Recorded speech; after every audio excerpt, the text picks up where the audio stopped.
Can anybody hear me now? Yeah. Yes, we can hear you Yeah? now. Yep. You know, you would think after 13 months we'd figure this stuff out, but it'd take the fun out of all of it, I think. I know, apologize for that. And just, is Melissa, am I missing Melissa on my screen? Mayor, she did mention to me that she was going to be a few minutes late. Okay, great. And with that, give me a moment.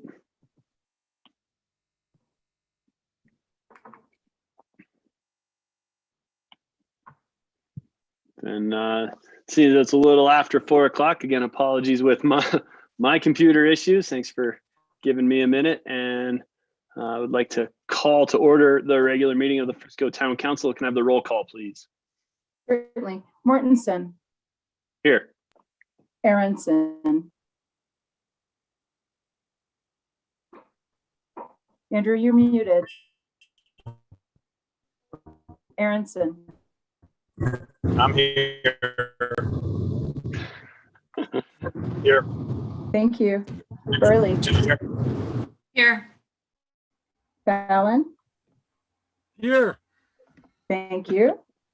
Held. Here. Inken. Here. Sherburne. Absent. Thank you. I appreciate that. Next up this afternoon will be public comment. Anyone wishing to make a public comment, please do so now. You can unmute yourself, turn your camera on, use the raise your hand feature. I will call on you. Please be topic specific. For anything that is not on this evening's agenda, please limit your comments to no longer than 3 minutes. Is there anyone wishing to make a public comment? I see some raised hands. Jackie, please, I will. Yes, hi. And can you state your full name and your address for us, Jackie? That'd be great. Absolutely. Jackie Christensen, and I live in Dillon, but our business address is 719 10 Mile Drive, Unit F in Frisco. Great. Thank you, Jackie. Go ahead. Yeah, thank you. Well, first of all, thank you for allowing me these 3 minutes. I'll talk fast. I timed it, so I should be right on time. I'm the project director for Summit County Starting Hearts. My colleague and Starting Hearts Executive Director, Alan Himmelfarb, should be here as well. So I'm here this afternoon to tell you who we are and what we have planned for the community of Frisco and the county. Starting Hearts began in Eagle County 10 years ago. Our mission is to help save the lives of sudden cardiac arrest victims. And we do this through life-saving programs, including free education and training of our Call Push Shot class, which we've taught in the Summit County school system for the past several years. And this 45-minute class teaches individuals how to properly respond in the event of a sudden cardiac arrest. We work with local government, public safety agencies, and community stakeholders to help place additional public access defibrillators in highly trafficked areas of the community. By the way, currently Frisco has 50 defibrillators, and we've identified a need for about a dozen more in the town. We are fully committed to Summit County, and as of February 15th, 2021, we've secured an office, obtained and branded a Starting Hearts big yellow van, which you might have seen driving around. That was donated from Epic Mountain Express. We've hired personnel, including myself, I live in Dillon, a field operations person and instructors. We're ready to hold classes at our office or on site at business locations. Sudden cardiac arrest is the nation's #1 cause of death in the US, and it is preventable. It's proven that early intervention dramatically increases a victim's chance of survival, and that is why we teach these skills. On average, it takes 4 to 7 minutes for EMS to arrive on scene. Brain death starts to occur at the 4-minute mark. So when bystanders know what to do in an emergency situation, lives are saved.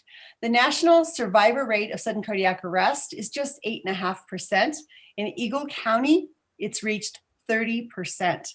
Thanks to our programs and the cooperation of towns and county stakeholders, and of course, citizens. Our goal is to reach the same results in Summit County. We have BGV Gives to thank for the ability and invitation to get started here in the county. They generously granted us funds to begin the implementation of a Summit County Starting Hearts community, which included a defibrillator audit and inspection of all the county defibs. We created a database and shared it with the county's 911 dispatch. There's much to do, and the next steps are to spread awareness in the county, attain support from community government, and begin teaching the citizens of the county. So through the financial support of Summit County stakeholders, we look forward to being able to help increase the survivor rate of cardiac arrest victims in Frisco and around the county. So you can learn more at our website, startinghearts.org. Did I make it? You made it, Jackie. Phew. Perfect. Great. Thank you for that. Thank you for all you're doing. Looking forward to seeing at least a dozen more around our community. And I can speak from firsthand experience. It is unbelievably exciting when you can be on scene quickly and get a defibrillator on to a patient in need. So thank you for all you're doing. Awesome. Thank you. Thank you very much. You're welcome. Have a good afternoon.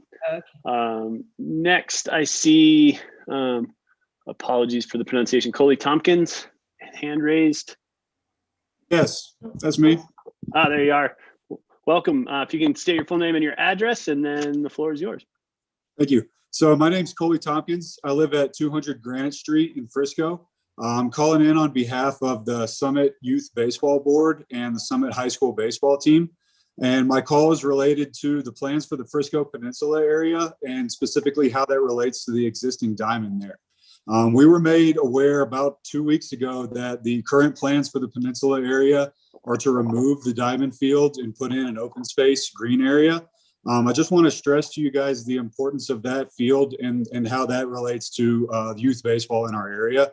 So that field serves as the primary home field for Summit County High School. We currently have 8 scheduled home games that are going to take place there in May and June of this year. Last year, despite the pandemic, we were able to safely host 16 games at the 14, 15, and 16U level on that field. And it also serves as our primary practice facility. We just made a significant investment from the youth organization of $45,000 and counting into new batting cages of that area. And if the field were removed, the batting cages would be left completely out of place, and we would have to either move them or tear them down and count that as a loss. We have 3 teams that use that field throughout the course of the summer for their full-time practice. That's totaling about 40 players that use the field.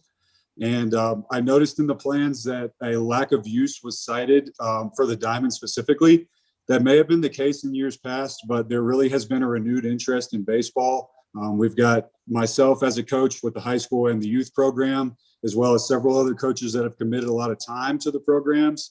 And now we're using the field from 4 to 6 days a week during the summer months. We expect that to continue moving forward.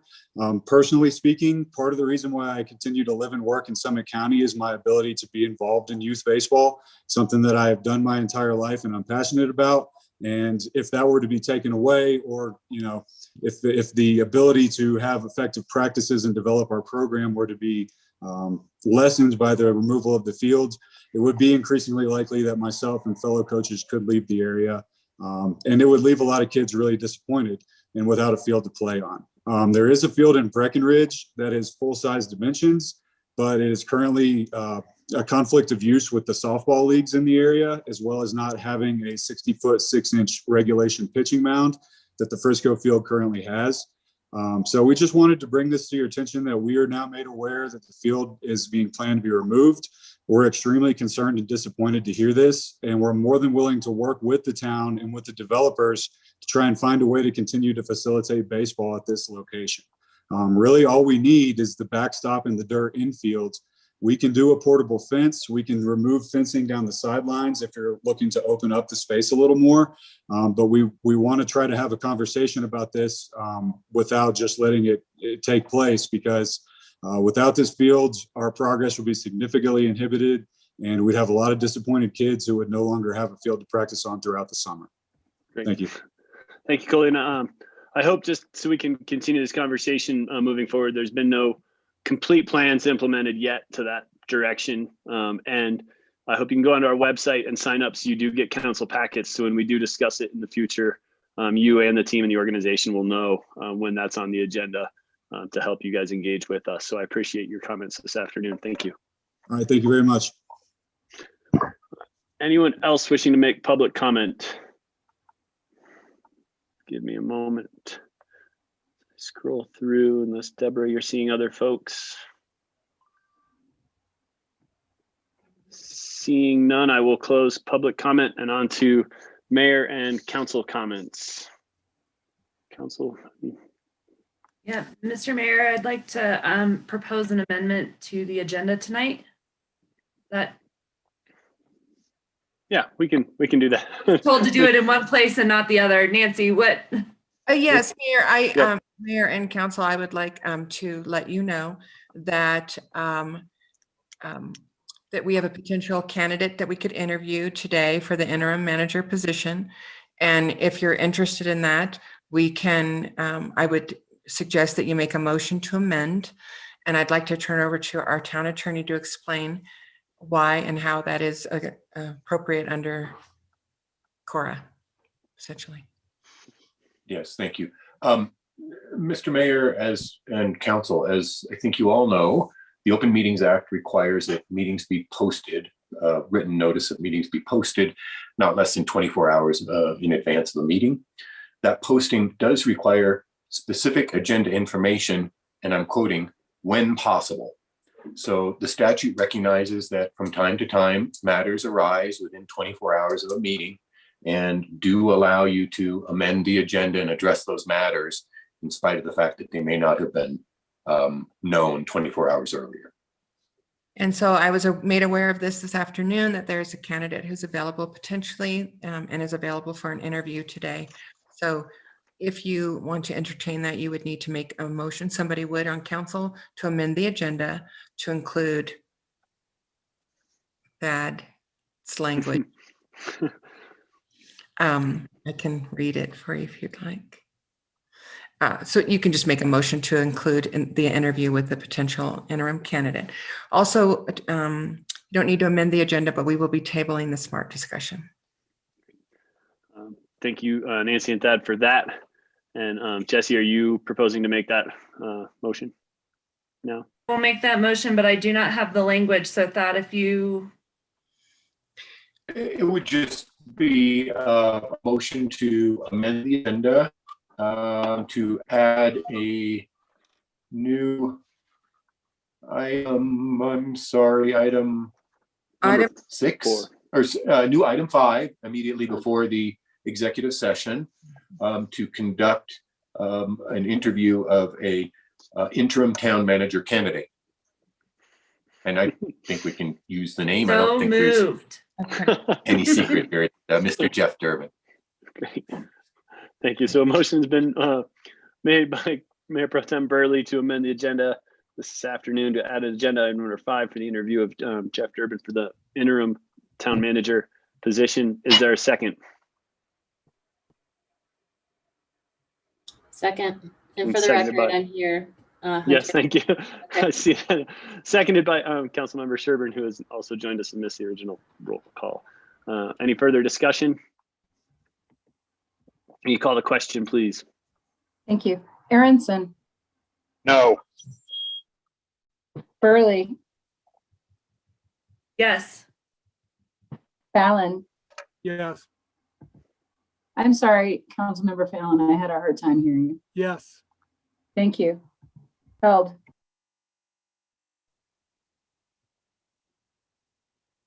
You just muted, Councilmember Held. Can you repeat yourself, please? No. Thank you. Inkin, Yes. Sherburne, Yes. Mortensen. Yes. Thank you. Great, thank you. So that motion passed. We will be adding an agenda item number 5 to the end of this evening's agenda. Any other council comments this afternoon? All right, seeing none. Any staff updates, Nancy, that you're aware of? No, that was mine. Thank you. All right, great. Then with that, and I appreciate everybody who's on here today. I don't think everybody tuned in to hear all of those formalities. We do have a proclamation for our COVID-19 pandemic volunteers and an appreciation. And I just want to say as first responder and one of the first to be able to get my vaccine, the process was so inspiring, so amazing, and did bring me to tears in my car to see all of you and what you've done for our community. And so with that, I would like to read our proclamation. And this is the Town of Frisco Proclamation of Appreciation of COVID-19 Pandemic Volunteers. Whereas the first case of COVID-19 in Colorado was identified in Summit County, Colorado on March 5th, 2020. And whereas 134 million people in the world, 31 million people in the United States, and 477,000 people in Colorado have tested positive for COVID-19. And whereas 2.9 million people in the world, 560,000 people in the United States, and 6,200 people in Colorado have lost their lives to COVID-19. And whereas the normal course of daily life, commerce, celebrations, education, gatherings, healthcare, travel, arts, and culture have been disrupted in unprecedented ways across the world, Colorado, Summit County, and Frisco. And whereas widespread vaccination and subsequent herd immunity is the most effective way to prevent illness or death from COVID-19 and support return to vibrant family, educational, social, and cultural lives and economic well-being. And whereas the Town Council of Frisco, Colorado wishes to express appreciation for the 221 residents of Frisco and Summit County who are volunteering in the fight against COVID-19 pandemic by assisting with getting over 23,000 vaccination in arms during Summit County vaccine drives and clinics. And whereas this volunteer and public health effort has propelled Summit County to the 5th highest percentage of vaccinated residents out of the 64 Colorado counties. And whereas Town Council is grateful to those who keep our community's strength, well-being foremost in their hearts, regardless of inconvenience and personal cost. Whereas the Town of Frisco acknowledges that there are brighter and better days ahead because of the outstanding efforts of these volunteers. Now, therefore, I, Hunter Mortensen, Mayor of the Town of Frisco, Colorado, in consideration of all that has been done and is being done, we say thank you to the exceptional people of Frisco and Summit. Here, we are here today, like you said, to talk about the donation of a 1932 log cabin by one of our private residents, Mr. Craig Mansfield. He is here on this call to answer any questions. I do have our fellow staff members, Susan Lee, Don Reimer, and Jeff Goebel here as well. So our purpose here is to present you with the information and then answer any questions that you may have about this process. We do have two questions that we're coming forth with. The first one is the donation of the historic log cabin and the monetary donation from Mr. Mansfield. The second question concerns a broader historic resource approach for the town. And we thought it was appropriate to begin this conversation while we're also talking about the cabin because they do link so closely together. So to refresh the record, this is all stated in the staff report. So there might be some things I'm repeating, but I want to make sure that we all have the same information. In February 2021, Mr. Mansfield notified the town of his intent to sell or demolish his log cabin by spring 2021. He reached out to the historic park, and then the historic park reached out to town council, and town council did indicate that they were interested in hearing more about the cabin.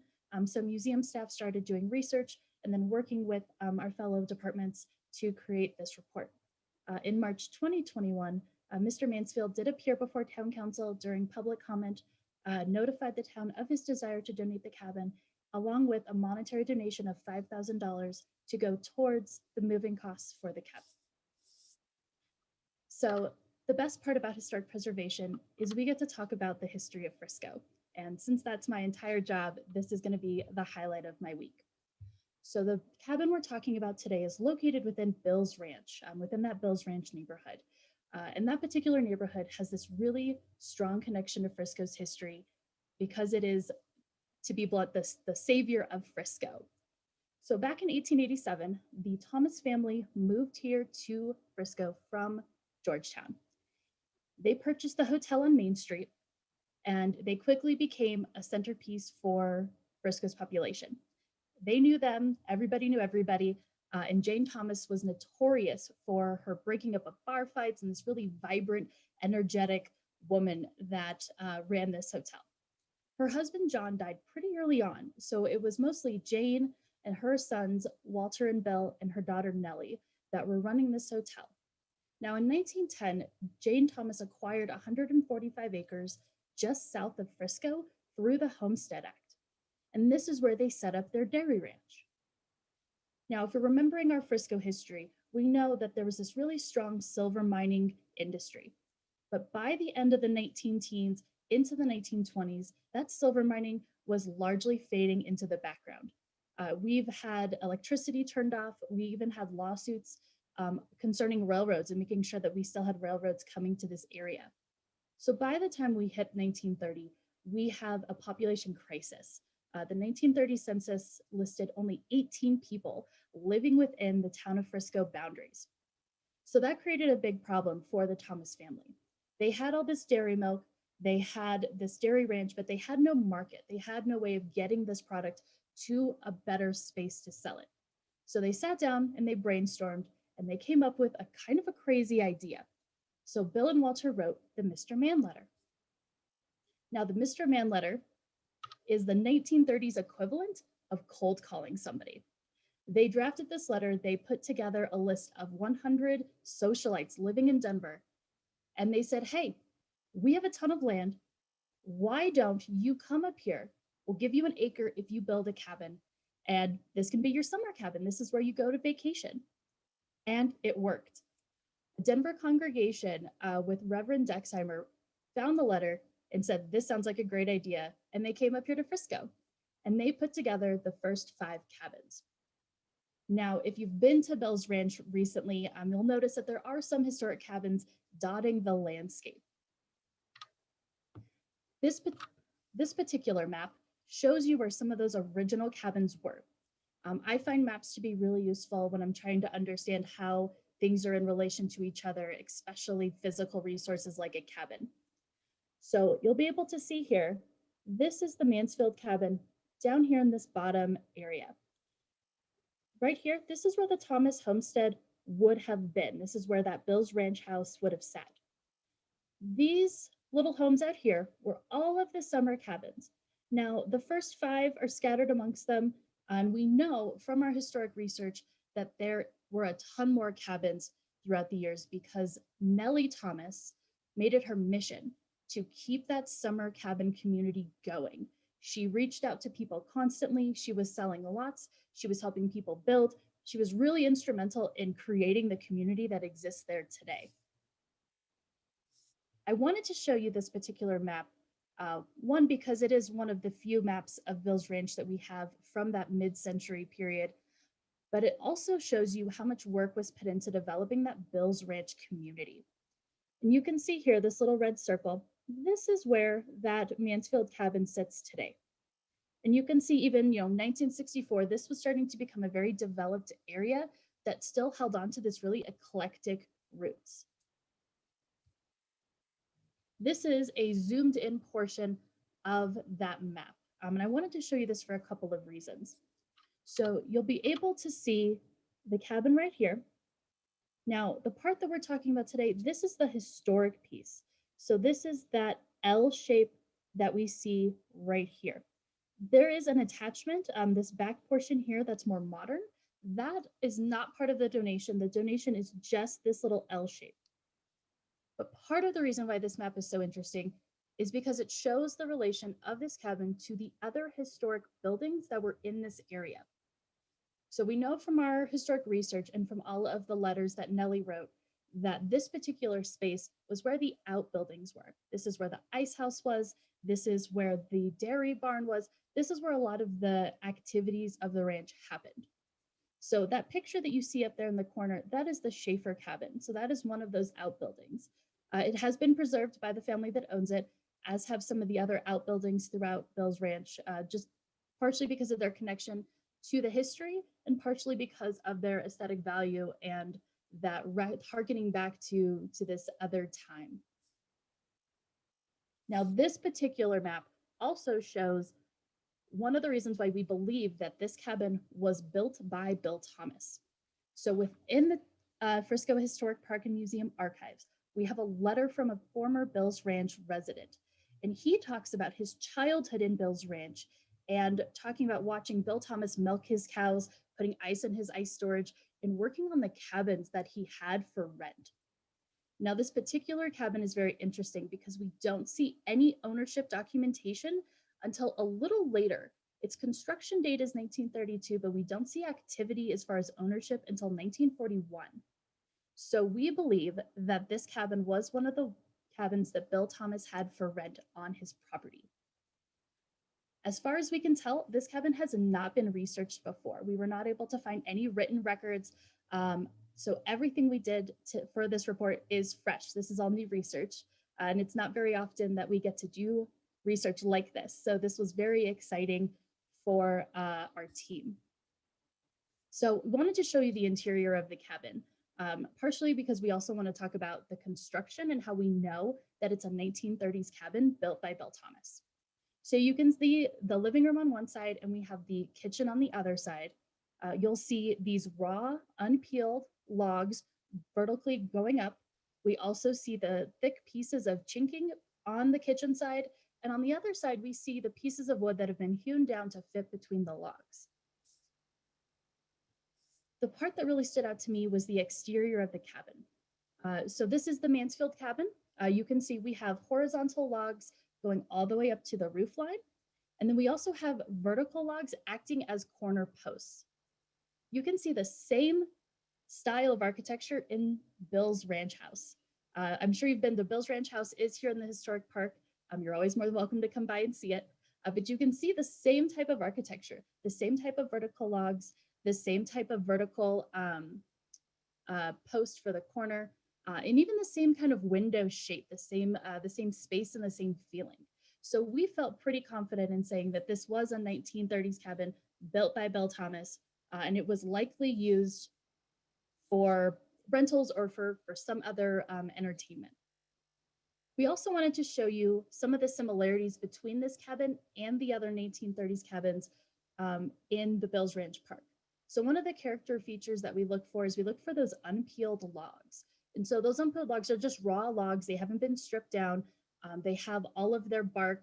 And as time goes on, they start flaking and they create this really beautiful character for the building. You might recognize the Nemeth cabin. That's one of the photos that is up there on your screen.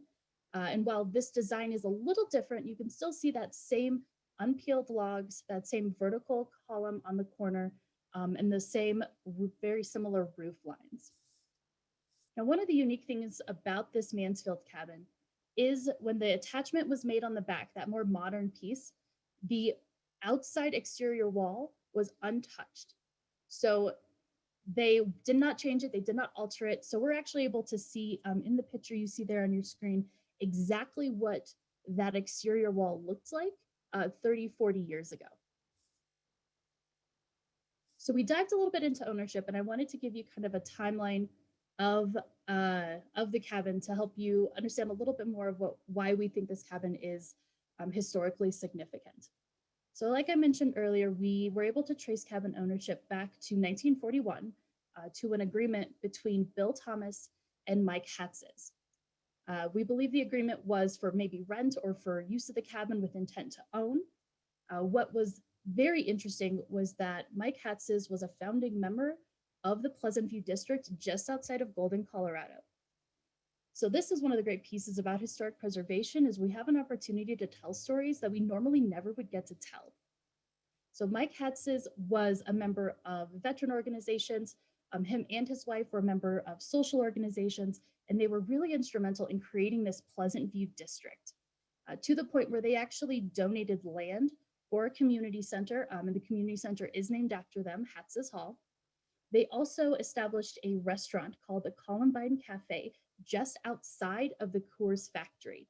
Now, that cafe is still there. You can still go and visit. It is 4th generation owned.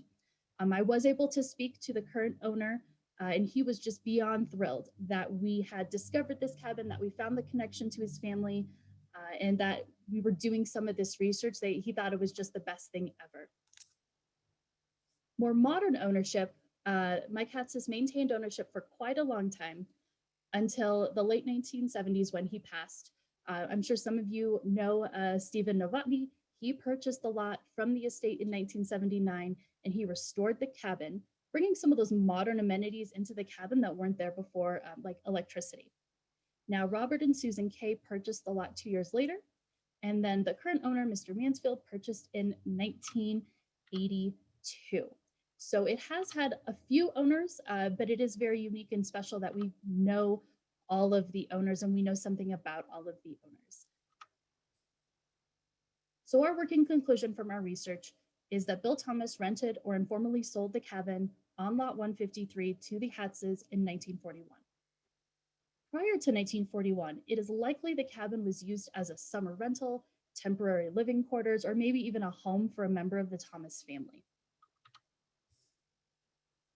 So typically within historic preservation, you usually have a statement of significance that lays out your research and really emphasizes your findings. That statement is in the staff report. It's a very significant paragraph, so I've pulled some of the highlights out for us. We believe that the cabin is significant because it demonstrates the Thomas family's continued efforts to expand the summer cabin community established on the dairy ranch in 1930. We know that this community drew people from all over the Front Range, and we know that some of these people made Frisco their heart home. Whether they were full-time residents, whether they stayed part-time or even casual, this became a very special place for those people. We know that only a few of the Bill's Ranch summer cabins remain. Some of them are privately owned, some of them are sitting here in the historic park, while others have been repurposed, reused, or taken down completely. What is special about this cabin is its character-defining features. And so character-defining features refers to things like the unpeeled logs, the architecture, the windows, things like that. Those pieces were kept because the owners placed value on the things which best reflected the cabin's history and its charm. So part of our analysis of the cabin was going back to this historic resource survey that was completed in January 2021. And we looked there for ways of evaluating the cabin and how to better understand what the cabin would mean to Frisco's history. One of the big challenges within historic preservation in a small town that has a long history like Frisco is that buildings that have been relocated can sometimes lose their value by being placed in a different location. Luckily for us, Frisco has had a long history of rearranging buildings around the town. So moving a cabin or moving a building does not actually impact its historic value, it actually increases it. And that quote you see on the screen, that's directly from the report. Susanna Reed put that together for us. We have been using it as we talk through historic preservation opportunities here in Frisco. One of the things we pulled out of the report that really stood out to us when we started talking about the cabin was this historic resource recommendation. So part of the report that Susanna Reed put together was laying out a series of recommendations, the centerpiece being determining what level and type of preservation the community would need. So this would be something about appropriate use, conservation, preservation, protection, and even resources in terms of the archive or Summit County records, things like that. So this type of program is desirable because it would inform future decisions on historic resources by developing goals and strategies. Another recommendation that really stood out to us was talking about the importance of acknowledging and owning how the town sets the standard for historic preservation in Frisco, and the importance of planning for the future. And we can see that the town of Frisco has done that extensively over the last 10, 15 years. So staff's recommendation as kind of this next step for historic preservation in Frisco is the creation of a historic resources plan. So it would just simply address and execute the recommendations in the historic resource survey. It would allow us to better understand the challenges and opportunities of each historic resource, and it would guide staff and council on future historic resources for preservation, relocation, and reuse. A big part of this historic resources plan would be the development of a criteria for evaluation. So this would include data from the Historic Resource Survey. It would include industry standards. It would also include town council priorities and community feedback. It would be this incredibly customizable document that would lend itself for use across the board through all of our different conversations that impact historic preservation. Now, in terms of the cabin we're here to talk about today, we did touch briefly upon storage and location in the staff report, and I just want to repeat it here. Our recommendation is dismantling the cabin and placing the pieces in a storage container if the cabin is accepted as a donation. We also would like to state to make clear that we believe the use and location of the cabin would best be determined as part of the Main Street Mountains to the Marina plan. This plan is funded. It is in the works. It's on the calendar. So we believe that the Mansfield cabin would best be considered as part of that plan instead of trying to have a separate conversation entirely. Of course, we always want to acknowledge environmental impact. Luckily, the National Park Service said it best, that reuse is the ultimate recycling project. And I think Frisco has done a fantastic job of reuse and recycling our buildings. I have put the Mary Ruth House as one of our best examples, that photo there. We've been able to do quite a bit with some of the historic resources within the town's ownership. A little bit about financial impact. We do have the donation and the $5,000 from Mr. Mansfield. We also have moving and storage costs. We do have kind of a wide range due to multiple factors. We did hear back from some of our contacts today, luckily just before this meeting. So it looks like a storage container would probably be about $5,000. And I believe Jeff and his team have identified the boneyard as probably the best space for that to go. And we do know that we will need additional funds to restore the cabin and move it to a receiving site if that is how we decide to move forward. I did want to include information about our historic resources plan as well. Based on the things that I have seen in my work, we would want to bring on a historic preservation consultant who has expertise in developing these types of plans. I believe a budget of $30,000 would be appropriate, and it could either be a 2021 budget amendment or it could be prioritized funding for 2022. It really just is going to depend on how Town Council sees historic preservation fitting into their larger plans. So we do have our two staff recommendations. Based on the historical significance of the cabin, staff recommends accepting the donation of the historic log cabin and the monetary donation from Mr. Mansfield. Our second recommendation, in order to facilitate these types of discussions in the future, staff is recommending funding the Historic Resources Plan to address and execute the recommendations from the Historic Resource Survey. Now, before we dive into discussion, I just want to make sure that we acknowledge everybody that helped us with this project. Not only am I very grateful to Susan Lee, Don Reimer, and Jeff Goebel for lending their expertise, but I also want to make sure we acknowledge the work of Susanna Reed, Kylie Haverdes, Colleen Richmond, and the staff at the Summit County Clerk and Recorder, Stephen Novotny, Henry Artemis, and Ben and Karen Little. So with that, and we are here to answer your questions. We have all of us here. I can flip through the slideshow as much as we want to look at some of the different facts that we brought for you, but please let us know how we can help. Excellent, Rose. I greatly appreciate. Always love the looking back, and that was a phenomenal little history lesson. So thank you for that. I would like to give Mr. Mansfield a chance to speak, but I just want to see if council had any specific questions before we do so. Council, if you do, I can't see everybody very easily on my screen without flipping through. So if you do, please just go ahead and jump in.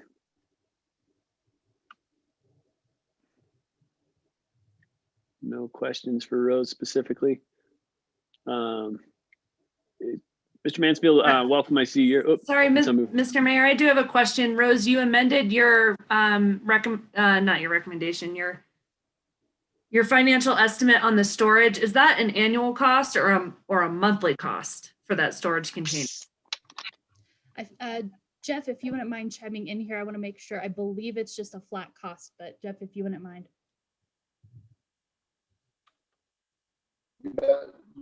Mayor Pro Tem Burley, that is the cost of purchasing a shipping container that is suitable size to store all of the logs and material safely and keep it away from rodents and weather. Okay, so that's a purchase, not a rental of that container. Okay, thank you. Correct. It's a one-time cost, and the container can be used in the future for other purposes. Thank you, Jeff. Other questions for staff? Mr. Mansfield, love to give you a chance just to chime in, and probably enjoyed the history lesson about your little cabin as well. So anything you'd like to say? Oh, you're still muted.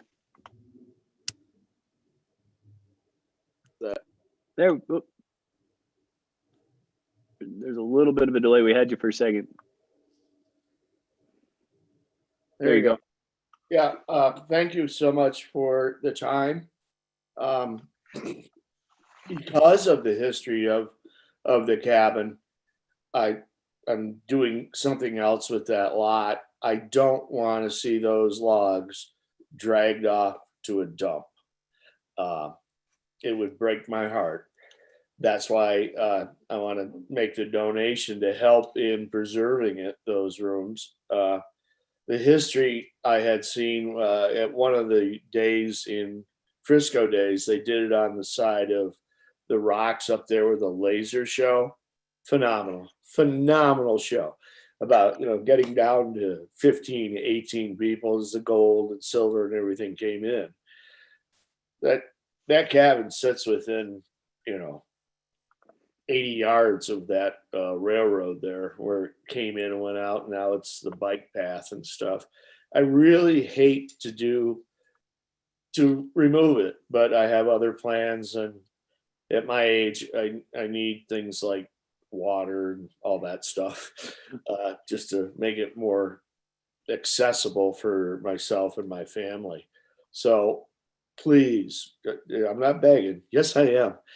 Put this in your historical archives, use it, and it'll just make me smile, our family smile, and like the people who have the cafe in Golden, their history is also in this project. And we're all hoping that's the way the council goes. Great. And Rose has done a great job at finding all this information out. Great. I appreciate that. Yeah, thank you for your time, and Rose for all of that. So two questions, kind of, council, for us to discuss is one, are we at a place do we want to accept the cabin and the donation and move forward with that? And then the second is the historic resource plan.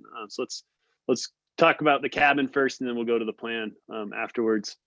I'd like to hear council's thoughts, and I'm happy to kick it off. I think history was one of my topics in college, and it is near and dear to me. But it breaks my heart to say it, but sadly right now I don't feel like we're at a time or a place where we can accept this donation. I know it's historic significance, but we have the Excelsior cabin we don't have a plan for.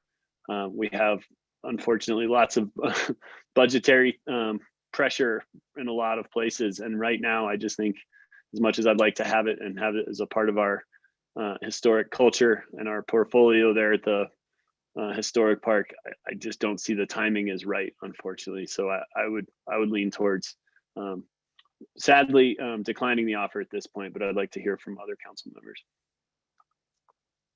And you guys are welcome to jump in. Yeah, Dan, please.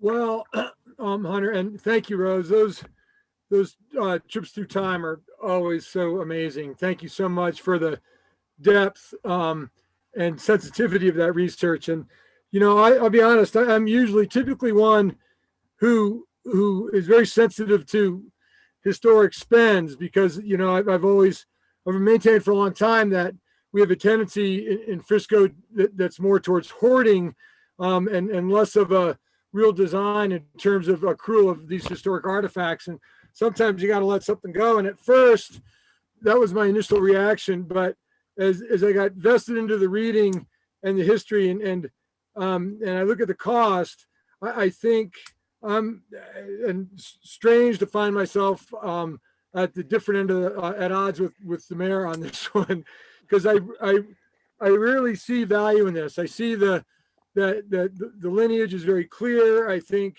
the house itself tells a very fascinating story, and I'd love to see it kept. And I don't think it's a stretch to keep this. The assuming that that as it's disassembled, I'm assuming that when it's going to be reassembled, that the context and the appearance and everything that's really kind of intrinsic in that, as in terms of a valuable historic artifact, will be part of that too.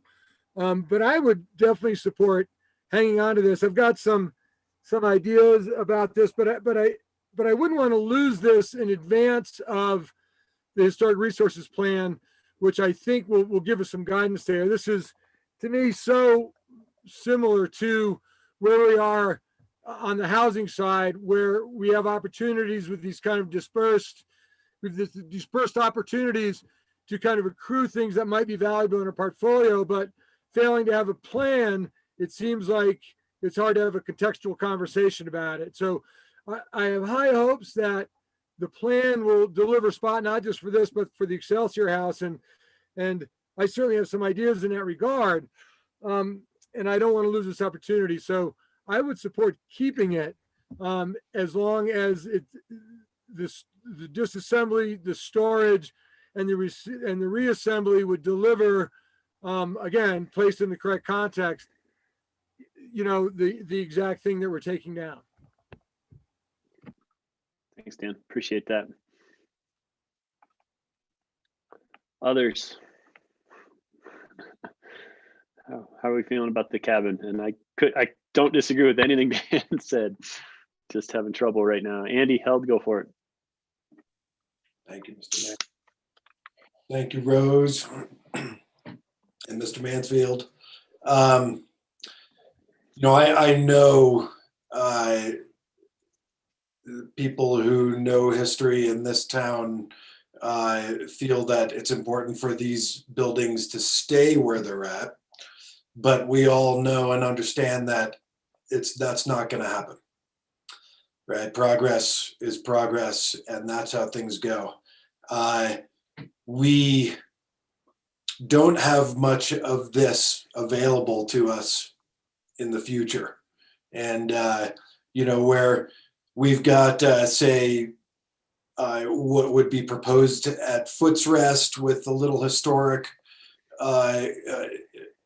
park, and we could even write this into the PRA or something and do a little extension of the historic park at the PRA eventually. The bottom line is, if you knock it down and send it to the dump, it's gone forever, and that's, I think, important. I was the recipient in the 90s of being able to rent the Bailey House in the historic park. And I had a woodworking shop there, and I was actually, one of the exhibits.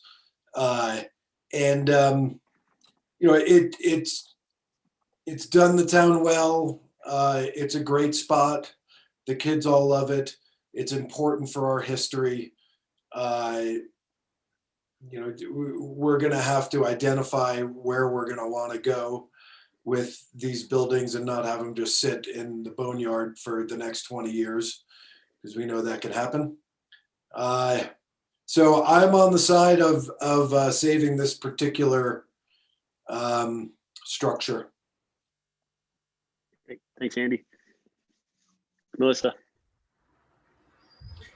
Well, I really kind of went into this undecided. I wanted to hear some of the discussion. I see really both sides. At the end of the day, though, I just can't bear to see it demolished and torn down. So I would like us to, for all the reasons that Andy and Dan stated, and yourself, Hunter, even though I would accept this donation, I think it's almost like an endangered species. Once it's gone, it's gone. And I think that 10 years from now, 20 years from now, we will continue to cherish these resources. We don't know exactly what to do with it right now, but I do think it's worth the investment to preserve that. And we're seeing more and more redevelopment in our town. These resources are just precious. And I think that Rose demonstrated in her report the significance of this one. So I would support us accepting the donation and then following through with historical resources plan, which I know is the second question, but just to jump ahead, I think it's important, our heritage and our character in our town. So that's where I land on this. Great, thanks, Melissa. I'll put you down for 2 yeses, by the way, for the conversations. Anybody else? Rick, you want to? Sure. Hi, everybody. Thanks for the presentation, Mr. Mansfield. I have a question, I guess, for Rose. Rose, are there grants out there available for the restoration side? A number of us have been down the restoration road on several buildings, whether they've been redeveloped into a new structure on that same and utilize the density bonus secondary to a historic overlay, or whether we've moved a building from one place to another. I don't know if these are Hunter's concerns, but there's we're essentially taking on debt in addition to history by accepting this donation. Can you speak to that for me? Yeah, absolutely. There are grants out there for restoration. There are even grants out there for moving and things like that. Because of the shorter timeline on this one, we were not able to explore grants for moving, disassembling, storing the cabin, but there are certainly grants out there for restoration. We'd start with looking at History Colorado and using those resources, and then expanding into some of the federal grants as well. Okay, and then that 30,000 is just for the consultant fees, or does that also include the disassemblance and storage? We did separate it out into 2 pieces. So the moving and storage, there are still some pieces and factors we aren't 100% sure on yet. So that cost could go up into maybe 20 to 30,000. The cost for the historic resources plan, we did separate that out. And that would be for the consultant, and that would also be for the community feedback pieces and some of the other necessary like meetings and facilitating that would go into that type of plan. Okay, cool. Thanks for that. We've done more with less history on buildings, at least in my time on council. So I support preserving this building, and we have to have a plan. I totally agree with Dan on that. So yeah, I'm a yes on both. Thanks, Rick, and I appreciate those follow-up questions for Rose. Andrew. Hey, yeah, sorry, I'll probably be on camera after a break, but I'm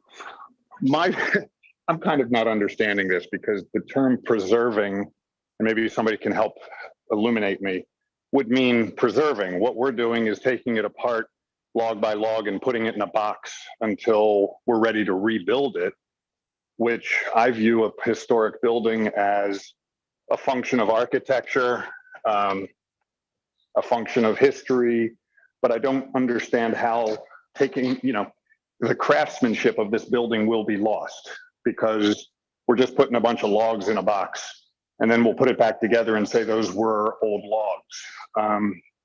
I don't know how, I don't get it. If we had a use for the building and we could pick it up, put it on a crane, put it on a flatbed and move it to a new place, I love that idea. But the minute we disassemble this building, we're no longer preserving it. And so I also think, and Mr. Mansfield, I appreciate the gesture of $5,000, but we're looking at $5,000 to store it, plus who knows how much to, demolish it in a craftsmanly way and then rebuild it. And I just don't see the historic benefit to the process that we're walking down. So again, had we had a place to put it and we could keep the integrity of the building intact, I'm all in. But As long as we have to just take sticks and put them in a box and rebuild it someday later, I'm out. Go ahead, Rose. Yep. No, I feel like I can probably add a little bit of answer of maybe at least a couple of your questions. We would love to be able to pick it up and move it. But because of its location, when we evaluated all the options and we talked to some of the historic preservation experts, disassembly really became the only option. Historic preservation standards do say keep it together as best as you can. But in this instance, we are forced to disassemble it if that's the route we choose to go. Luckily enough for us, we do have a long history of that in the town, but we are, like you said, we are going to be losing some of those pieces. I think it is, when we're looking at restoration, we would be removing some of those pieces anyway. Most of that chinking would need to be replaced. Some of the wood probably needs to be replaced. So as part of that process, when we were thinking about this particular cabin in this plan, weighing those costs and benefits, the value of that historic preservation, we did go with disassembling it and reassembling it, knowing that we can put everything back together, like you said, but there is going to be some small pieces that will be lost. Thank you, Rose. I appreciate that. And Andrew, just because I think others kind of mentioned it, how I'll put you back on the spot. How do you feel about the historic resource plan? When you say, how do I feel about it? Do you want us to move forward and work that into the budget for future, maybe not in budget amendment, either a budget amendment this year or in the 2022 budget? I don't see the critical nature to put it as a budget amendment for this year, but okay. I'm not saying it's a bad thing, but if it didn't make it this year, I'd just put it in the standard process for next year. Okay, great. Thank you. Jesse, how are you feeling? Where do you land? I'm glad I get to go last because I think you have a majority. We do have a majority, so, but I want you to be able to speak. Well, I think to me, we're asking the questions backwards because I can't answer the cabin question without the broader plan. And, you know, I've been on council now for almost 6 years, and I feel like every 18 months, this idea comes up or this need for this comes up. And it was one of the reasons why we spurred the historic resource survey.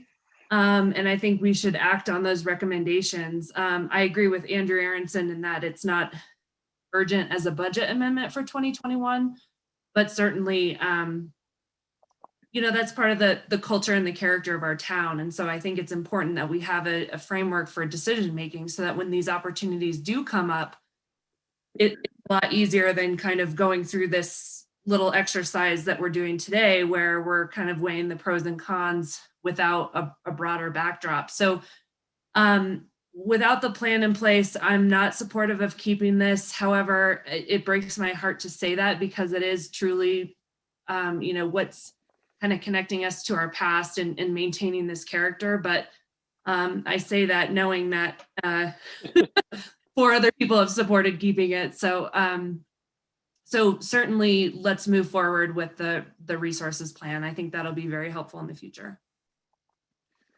Great. I think if I heard not everybody specifically weighed in on the historic resource plan, but it seems like we do have support to also pursue that in the coming budgets. Would people agree with that? Yep, I see head nods. Great. So I think Nancy and Rose, it sounds like you've got council support to go ahead and continue working with Mr. Mansfield and do what we can and preserve this cabin, and it will be a part of hopefully a great part of Frisco's future. So thank you. Thank you, Mr. Mansfield, for your generosity, and Rose. And again, I think your history and your report was truly amazing, and it helped I think sway council. So thanks for all your work on that. I appreciate it, and I'm glad we're doing this. Thank you, Mr. Mayor. Great. Yes. All right, Nancy, anything else? Are you good with that? That's fine. Thank you, Mayor. All right. Then moving on to agenda item number 2, and welcome the High Country Conservation Center to our meeting this afternoon. And jumping around, I see Gilly's joined us, and Jess has turned her camera on from HC3.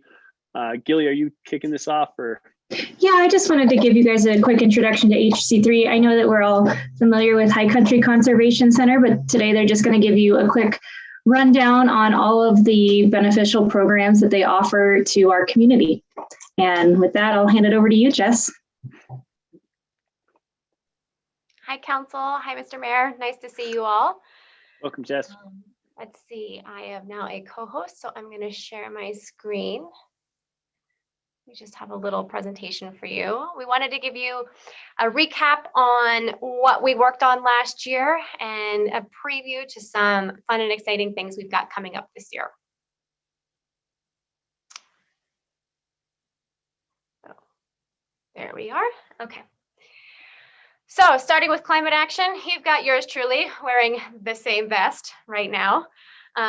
Charging my pretend electric vehicle. Quick aside, fun fact, Jesse and I are gonna have the same car in 8 to 9 months. So if anyone else wants to put in an order for a Volkswagen ID4, we can start a club.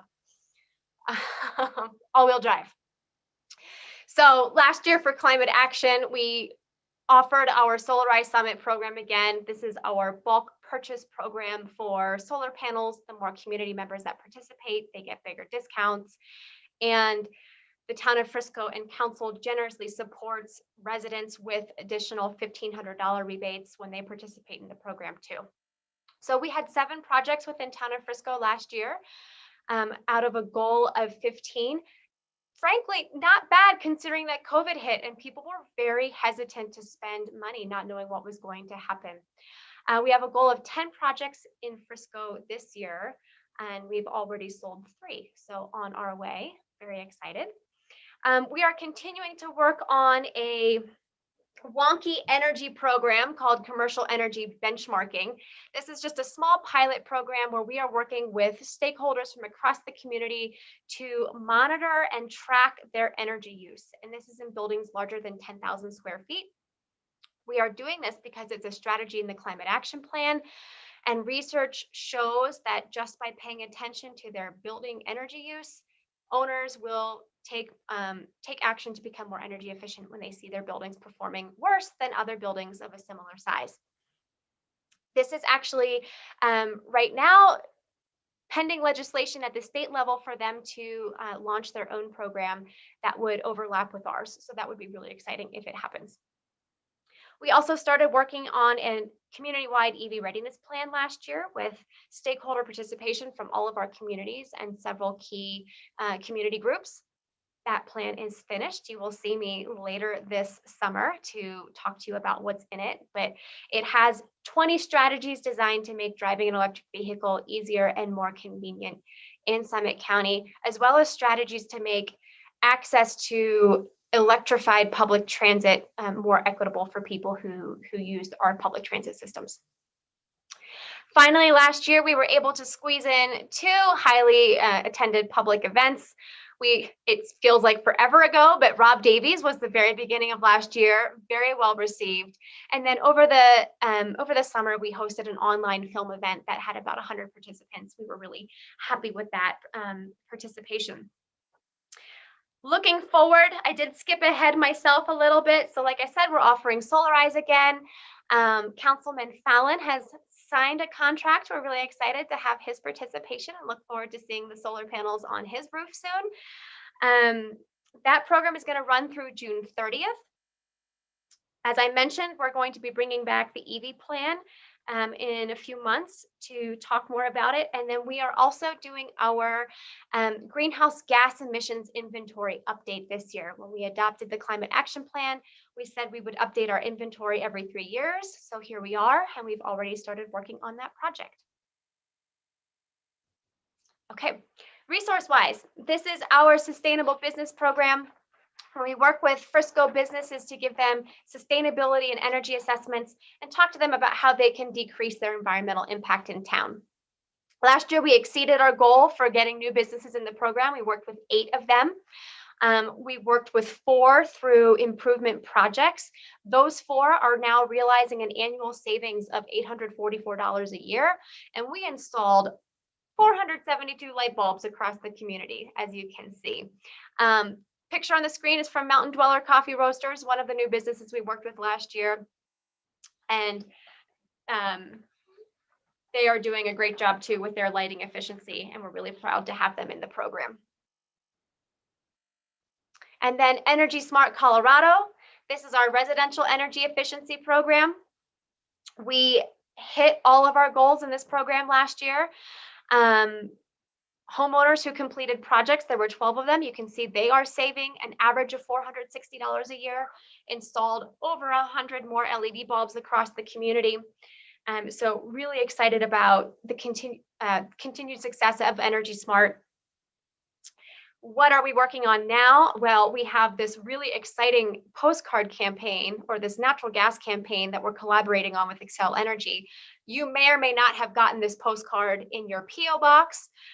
This is featuring Jeffrey Bergeron and Ellen Hollinshead from Breckenridge. There will be a Frisco iteration on the third round. And so we're working with Xcel Energy to try to get Summit County residents to use less natural gas. They are experiencing or projecting natural gas capacity issues within the next few years for our community. So instead of building new pipeline, which would be very expensive, they're trying to figure out how to get all of us to actually just use less gas. So a lot of things in the works, some potential exciting new rebates that they might be offering to us in the future. And for the time being, we're working on this campaign. So in addition to the postcards, we've done a lot of social media outreach, and they are doing email campaign for us as well. And we have seen our enrollments increase dramatically as a result. So that's very exciting. And hopefully we don't need new natural gas pipelines in Summit County, because that would also be counter to our climate action goals. So that's a quick snippet of what we've got going on for our programs, a little bit of last year and a little bit of looking ahead. We're already looking at 2022 and figuring out what new and different things we're going to offer next year. And we'll be excited to share that with you all in the future as well. Does anybody have any questions for me? Otherwise, I'm going to turn it over to my esteemed leader, Jen Shank. Thanks, Jess. Any questions about the last year's accomplishments for HC3? All right, and Dan, I'm excited. Welcome to the club, the Solarized Summit. We did it on our house, and it was a phenomenal experience. And I've told Jesse this, but I still look at the little app on my phone to see how many equivalent trees our system has offset. And I don't know, I'm like a little kid with it. It's my favorite little video game to see how my house is doing every day. And we're at 70 trees planted in a year based on our little solar panel collection. So it's a great program. I appreciate that. I would say, yeah, it was very easy to access. It was pretty seamless to move through. The folks at Active Energies have been great, very supportive, and very patient. So I'll keep you all posted as that system comes online, and hopefully we hit the target for kilowatt hours. That would be great if they do. Yeah, awesome. I'll put Rick on the spot, but he's a Solarized Summit recipient too. All right, good portion of council in there. That's fantastic. I guess if there's no other questions, then Jen, I don't see your camera yet because I can't scroll far enough down, but Jen, I'll turn it over to you. Hi, can the rest of you see me? Okay, good. Oh, there, thanks. I found you. Hi, good. Hi, I think I know y'all. I'm Jen Shank, and I do want to acknowledge that Rachel Zarowin actually runs all the programs that I'm going to talk about. So she's on the phone. They just put me on the spot because I'm a little bit faster talker, and we had a limited time. But she does run all the waste diversion and water conservation programs. So just to kick us off and talk about recycling specific to Frisco, we had a grant this year from the state of Colorado. And because of the grant, we have 8 new restaurants have just started composting. And we're also working with 2 homeowners associations within Frisco. We had, and I should say in 2020, this is all 2020 stuff. We had almost 300 residents, Frisco residents, enroll in our food scrap composting program, where you drop it off at the sites. We've done a bunch of student education related to composting. Some of that was virtual, some of it was in person last year, pre-COVID.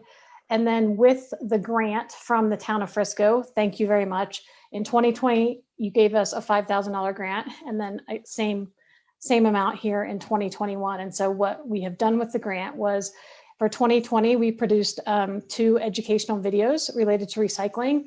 And then we also have been out at the recycling sites during the summer, educating the public. We call that our Stump the Recycling Experts sessions. And then finally, we run our Tame the Tap water conservation program, which will be the last slide in this presentation. So Jess, if you could ding me, thank you. Okay, so some of this stuff is not brand new, but I want to kind of go from the town of Frisco back out to the entire Summit County community and just talk about Strong Future. Obviously, I know you all are aware of the Strong Future program that generates $1.7 million roughly a year for recycling.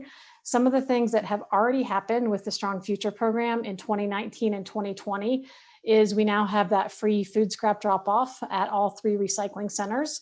We have 16 glass stations. 3 of those are the recycling centers. And then we have 13 little individual glass depots. One of them is at Whole Foods, and the rest of them are all around the county so that the public has accessible locations and they don't have to drive to a recycling site, since we require residents to keep glass out of single stream. I know you all know that the Silverthorne recycling site opened last year. You may not have an occasion to get down there, but it is really, really nice and a service that was badly needed in Silverthorne and Dillon for that part of the county. We added last year, the county added mattress recycling up the scrap. We launched a huge marketing campaign, and I'll show you a little bit of that campaign in one of the next slides, what we're working on right now. And then we've done a ton of residential education, and we call this OOPS tags. And so you may not be familiar with what this is, but Rachel and some of our other colleagues at HC3 and interns basically went out last year, and they started in Breck and unincorporated Summit County. And so we did this in partnership with Waste Management. And so we would go out on days where recycling was getting collected and the toters or the bins were out on the curb, and we would go open the toters, the recycling toters, look and see what was in people's bins. And then if it was perfect or something like that, which occasionally happened, we would write them like a nice little note that said, thanks for doing a great job. And if it wasn't great and we saw trash in there or we saw like glass in there, it was a little like kind of 4x8 note card. And it would just say, oops, please recycle more of these things. And it would list the things we want more of, like plastic bottles, paper, and so on. And then it says, please, please keep out the glass. And we would like customize a message to them. So we did this in July, and then we went back again in September to the exact same homes.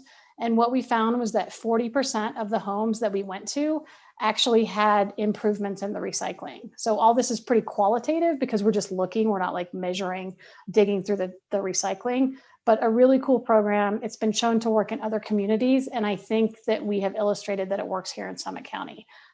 So really cool iteration of something that we started through Strong Future funding. So yeah, next one, please. Okay, and so this, you all may have seen this. So this is just a very small part of the marketing campaign that HC3 has been running on behalf of the county with Strong Future funding. The ads on the right there, that's kind of the format. What we're working on right now is mattress recycling and glass recycling. So that's the campaign we're running. We've already seen mattress recycling pages on our website and gotten a lot of calls related to mattress and glass recycling. And so we know that the ads are working, but we're just trying to get the word out about all those new programs that we have going on. Next slide, please. Okay, so 2021, what are we doing related to Strong Future and recycling? So I'm going to skip pay as you throw, which is first on the slide, and come back to that one. We are doing an expanded OOPS tag program with Strong Future funding. I believe the town of Breckenridge is also going to pitch in some money and do a little bit more within town limits in Breck, but we're super excited. We're hiring a lead intern, and we're going to get out there again and do something similar where we're hitting a bunch of homes twice in a row over the course of a couple months and seeing if it makes a difference on reducing contamination or reducing the amount of trash or non-recycled items in the trash can, in the recycling bin. We are also working with homeowners associations and businesses. Just for the next couple months, we have the end of that state grant where we can help people get going on composting. In addition, the county has agreed to give us strong future funding. So if you all either own businesses or know of businesses or homeowners associations, please call us if you need help with recycling or composting. We'd love to help, and we have money available for HC3's time and rebates to get homeowners associations and businesses going in those programs. So let us know. We're going to continue that Stump the Recycling Experts again this year, in part with funding from Frisco and in part with funding from Summit County. Again, that's just us being out at the recycling sites in the summer, talking to people at each of the recycling sites, including Frisco, and helping people answer their questions. And then marketing campaign we talked about. So then there's pay as you throw. I think some of you are familiar with pay as you throw, and I'm not going to get too down in the details, but I wanted to mention that HC3 is working with Summit County government on creating some policies to increase recycling. In terms of where we are with the diversion rate in Summit County, I know you all have heard, but we have a pretty low recycling rate in Summit County. We're at about 20% recycling and composting, which means 80% of the waste that we're producing in Summit is still going in the trash. And despite all these expanded programs, we're not really inching up our diversion rate a lot. There are a number of reasons, including COVID was such a strange year. I hesitate to even use that like in a trend or look at past years and try to trend out and see what was going on. But nonetheless, our recycling rate, I think the only thing we can do at this point is continue to expand programs, which we're already doing, and we're expanding the processing up at the MRF. I shouldn't say expanding, improving. They're doing a bunch of MRF, which means recycling processing facility. They're doing a bunch of upgrades and things that were already allocated in a strong future budget. But apart from that, we can't do a whole lot else other than layer on policy. And so this pay as you throw is one of the policies that we're talking about.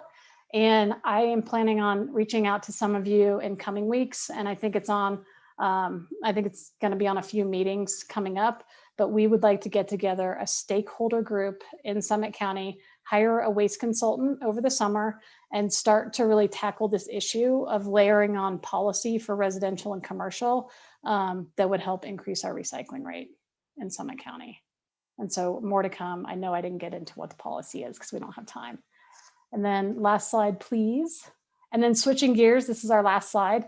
So for water conservation, again, thank you for the funding from the grant. We have a program called Tame the Tap, where we go in and we do indoor water assessments for residents. So we did 7 last year out of a goal of 5. You can see that we saved over 5,000 gallons per home. We are also working on research, and we had a grant last year that Rachel managed to figure out a way to reduce outdoor water use. So more to come on that. I know that she's working with Jeff and Sue and Don, and we'll continue to try to figure out ways that we can reduce irrigation water in Frisco too. And then we are also doing education around water conservation, which despite the snow falling right this second, I think is going to be really important this summer. So I am happy, or just as happy, to field any questions you all have. Awesome. Thanks, Jen. Questions? Dan. Hi, Jen. Thanks for being here again, and thanks for the great update. You and I have had, several conversations offline about recycling, and my questions today kind of stem from the work that we did on plastic bag on the disposable bag ordinances that we passed, and diving into that, I didn't realize at the time what was going on with the world of plastic film recycling. And since then, I've kind of stuck my toe in the water. I don't pretend to know much more than what you can glean from deep diving 4 or 5 websites, but from going from there back to the HC3 website and appreciating this from a restaurateur's perspective in Summit County, it seems to me that this is something that maybe could be a little bit more visible in terms of getting people to understand what types of film can be recycled, making that easier to recycle. I know in our household, we really took it on, and we were amazed to find out how much plastic we were throwing away because we did not know it could be recycled. I know that's 10 times the case with most restaurants. Most restaurants get stuff wrapped, and furniture stores, things of that nature, getting these big pallets wrapped in plastic, and most of the time you see them blowing down the alley. Is there something coming up in HC3 world where that's going to be a featured part of your recycling program in terms of education, and then disposal centers, receptacles where they can be collected besides City Market or Lowe's, where you can recycle those with the rest of your stuff, like milk cartons. Also, I think I had a question regarding, I think Jen, you and I talked about this as well. I know, my new career world involves working for PepsiCo, and PepsiCo, Coke, Nestle, Unilever, these are the leading plastic producers on the planet. And many of them at least are making noises at the global and national level about how they want to engage schools and communities and bring resources to communities to enhance recycling. Are you seeing any support from them? I know locally I've gotten some positive, some warm fuzzies from the local and regional reps about their willingness to get involved. I think post-COVID, but are you seeing these grand ambitions with these large, the large plastic producing companies? Are you seeing any of that trickle down to our level in terms of their support for community recycling? There, go.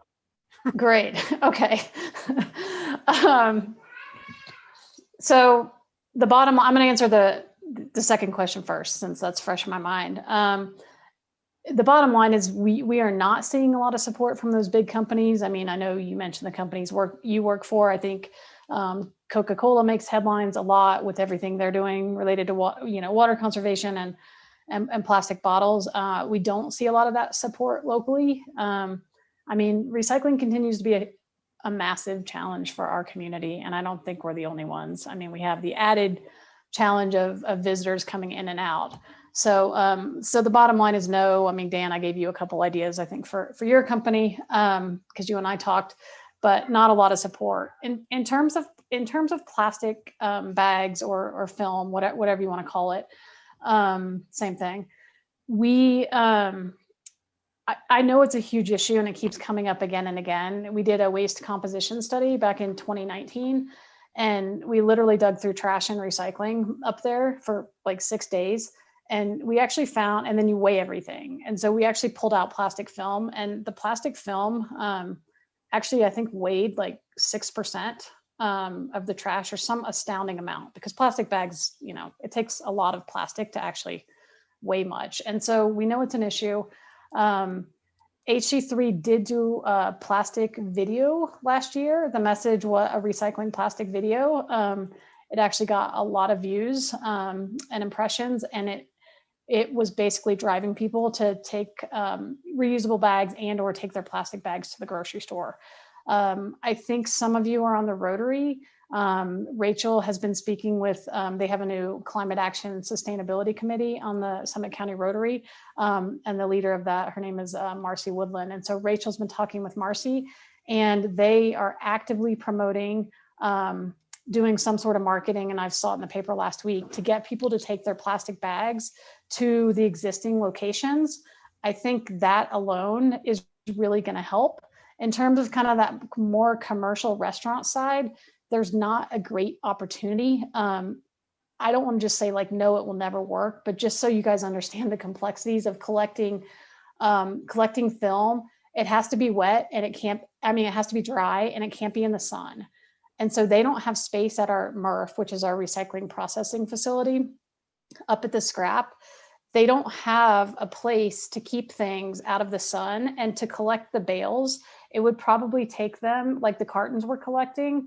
Bill my husband who runs the MRF, he's estimating it's going to take like a year to collect enough cartons to put in the back of a truck.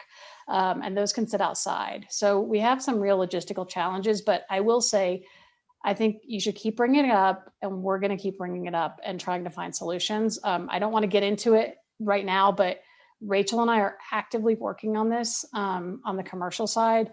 And I really hope that we can come up with something so that all those commercial businesses, all that plastic film is not going to waste. So keep pushing because it's really important. Thanks. I appreciate that. That's helpful to know. Two more quick questions.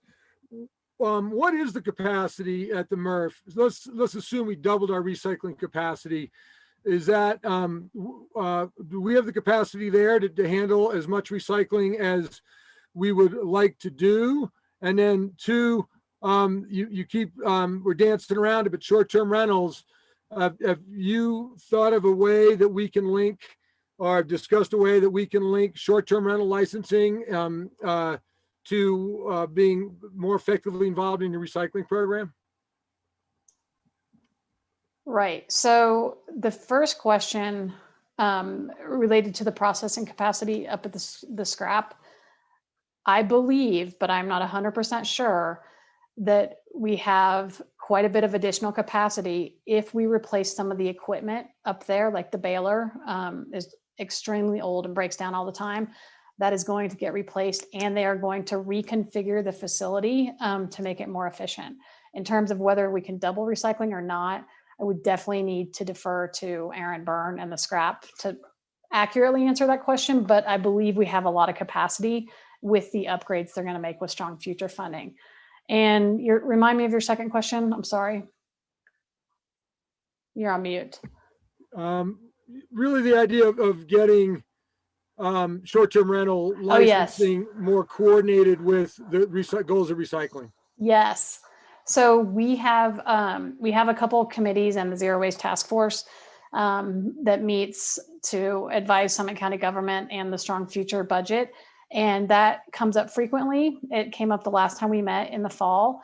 And yes, HC3 and the county would love to do anything we can to tie increases in recycling or education to short-term rentals. I understand you all get lost, as a local town, get lots of requests. Like everyone wants to get information to these owners, but if there is any opportunity whatsoever, we think it's a huge opportunity to get in front of short-term rental owners and the folks that are staying in those homes. And again, not to get into it, but that this pay-as-you-throw policy, I think if we can pass some recycling policies in Summit County across the entire community, we will need an opportunity to communicate with owners and renters and folks who are staying in those homes. Thanks, Dan. Other questions for the HC3 team, Melissa? Hey guys, let me get my notes. First of all, I just want to thank you, Jess and Jen, that you guys have really done an amazing job in the last year keeping all of these programs running, and I think not only running, but building momentum for them. And I just love these summaries because you're doing so much, and it's really nice to bring it into focus how much you're doing in the community. So thank you. We talk about EV, we talk about solar panels. All of this is sort of like commonplace language in our community, and we really owe that to HC3. So I'm really proud to support a lot of these programs that you guys are running and pursuing in our community. I had a couple of really quick questions. When you see at stores like Target and Walmart, when they have those bins that you can throw your bags in, where do they go? To recycle. Yeah. So a lot of them, we know like where the city market bags go because Kroger, they send them to Trex decking. You guys know the plastic decking. Okay. And so I think a lot of those bags go to make Trex decking. Okay. So they actually are shipped out and presumably recycled. Yes. Okay, good. That's good to hear. Yeah. And then, kind of following up on some things that Dan raised, have you ever thought about, like in our community, I think it's so impactful when, I love that we have our plastic bag ban because I think it sort of conveys our environmental ethic as a community to people that visit here. And most people come from places that don't have plastic bag bans. And so I just love sending them home with, hey, this is something you can do in your own community. I wonder about our single-use containers, straws, styrofoam, stuff like that. And have you ever seen bans on that? And how can we kind of promote less usage of those items in Frisco? That's a really big question. Yes. I want to be respectful of everyone's time, but I have not seen bans on those anywhere, even in areas as progressive as San Francisco and Seattle. I was just reading, you all might have seen that Starbucks is piloting like a reusable cup, and then you like take it home and then you can bring it back, or somebody comes and picks it up from you. But I just kind of wondered to myself, like, why doesn't someone just bring their coffee mug with them? But no, I think we would love to see some of those bans happen, or whether it's a ban or creative ways to handle that single-use waste. To say it's a huge problem is an understatement. Even the ski areas who have worked so hard on getting rid of single-use items. We had a staff ski day yesterday, and all of a sudden everyone's back to serving on paper plates and it's in plastic silverware. So I'm not sure the timing right now is perfect, with still the COVID fears of surface transmission, even though they aren't really founded claims. But I would love to explore that further, and happy to do more research, but I have not heard of other communities doing bans or anyone having much luck pushing that right now because of COVID. Okay. Thank you. Thanks, Melissa. Or if I can jump in. Yeah, Andrew, go ahead. Please, Andrew. Hey, it's been great. As always, what you guys do is fantastic. So thank you. Two thoughts. One is we spend a lot of time on housing costs.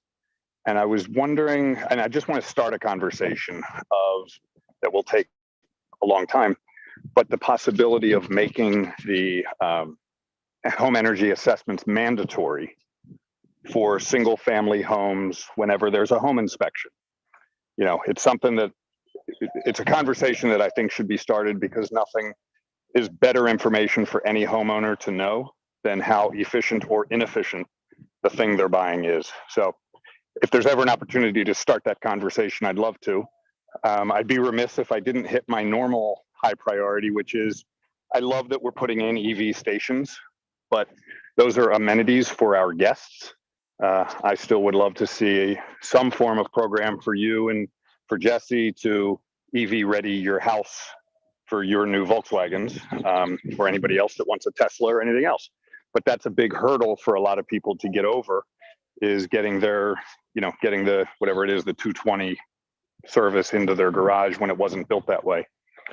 So I just think EVs in homes should be prioritized, either equal to or in it or above EVs for our guests. And the last thing is I just have to at least acknowledge I would be part of the solar club, but my house was rejected because the roof angles and the shade and stuff like that. But I really would love to be part of that club. So great job. Thank you. Thanks, Andrew. I'll just, if I can, a few comments really quick. I didn't want to spoil the whole EV plan, but when we do come back to present it to you, we do have strategies in the plan. Nothing is completely figured out yet, but that would provide incentives for locals to install EV charging in their homes. And whether that's helping them pay for the charger or helping them pay for electrical upgrades they might need, definitely that's something that our transportation working group, who's going to be figuring out these strategies, will be working on. And the really great thing is we'll be working on this in tandem with new Xcel Energy programs that are going to further incentivize Coloradans to install EV charging in their homes. And we're kind of just waiting with bated breath for them to release their final plans and final programs and how much they're going to put towards these things. But there's a lot that's happening in the EV world this year. And we're super excited that a lot of the strategies that we have in our plan are going to harmonize really nicely with what Xcel Energy is going to be offering very shortly. I would also just jump in that I have a EV and we charge it once a week. We walk it downtown to one of the public charging stations, and it's very much an amenity that I use frequently. So thank you for that. And I think it's a little bit of a misconception that, we can actually plug in our EV with no adapter. There's an adapter that comes with my car.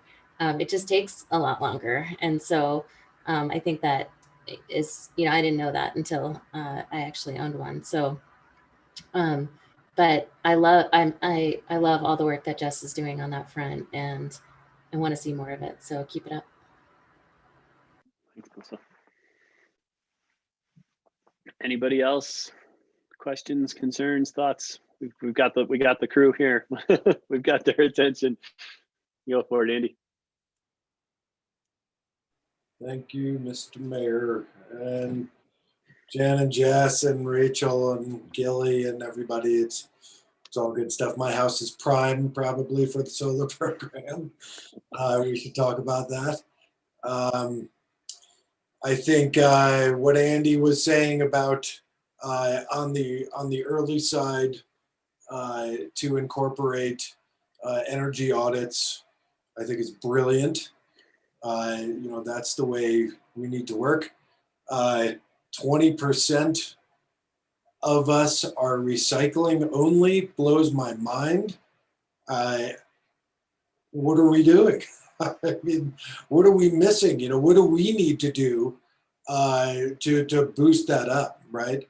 I haven't seen your videos. You put some resources into that. Maybe you could work with Vanessa and if she doesn't already, pump out all of your information, then we should. And, maybe, you tell us how we can help with that too, because 20% is it's unbelievable, especially for here. I would have guessed it was much higher. Thanks, Andy. I think I'll add my few plugs. I agree with Andrew Aronson's comment, and I put in my notes as you were presenting that I think, and to Dan's question, that maybe part of our short-term rental license requirement is a home energy audit and a recycling audit as well before we grant them a STR license. That would be an easy step for us to accomplish, I think. And then I haven't beat my drum in a year plus because of everything that's been going on, but it's a good time to revisit it, especially with you guys here. But all of these things always make me worried about the funding and making sure they are funded. And what I really realized over the past few months is I really want this council, and I'm happy to talk to Gilly and help me with this, but I think it's time we put a fee on our single-use water bottles.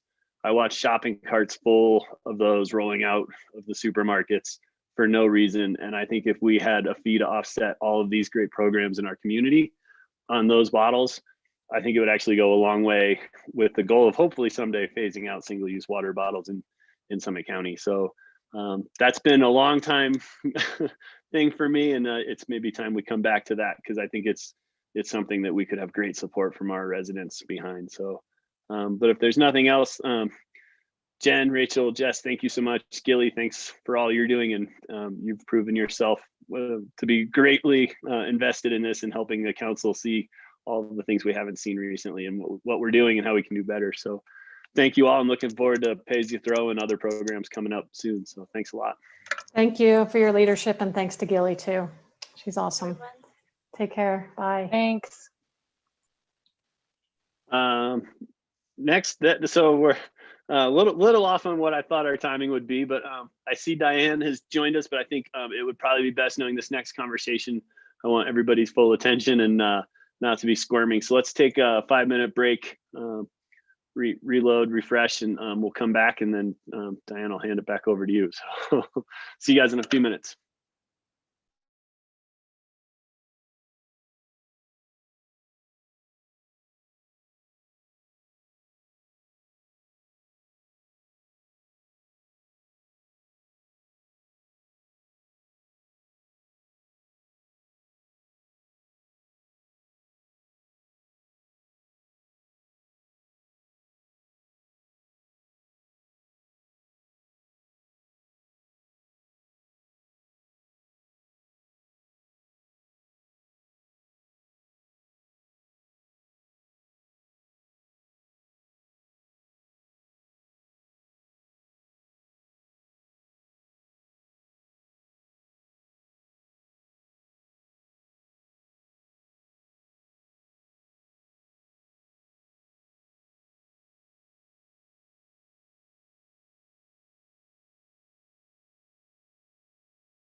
All right. Is my audio still working?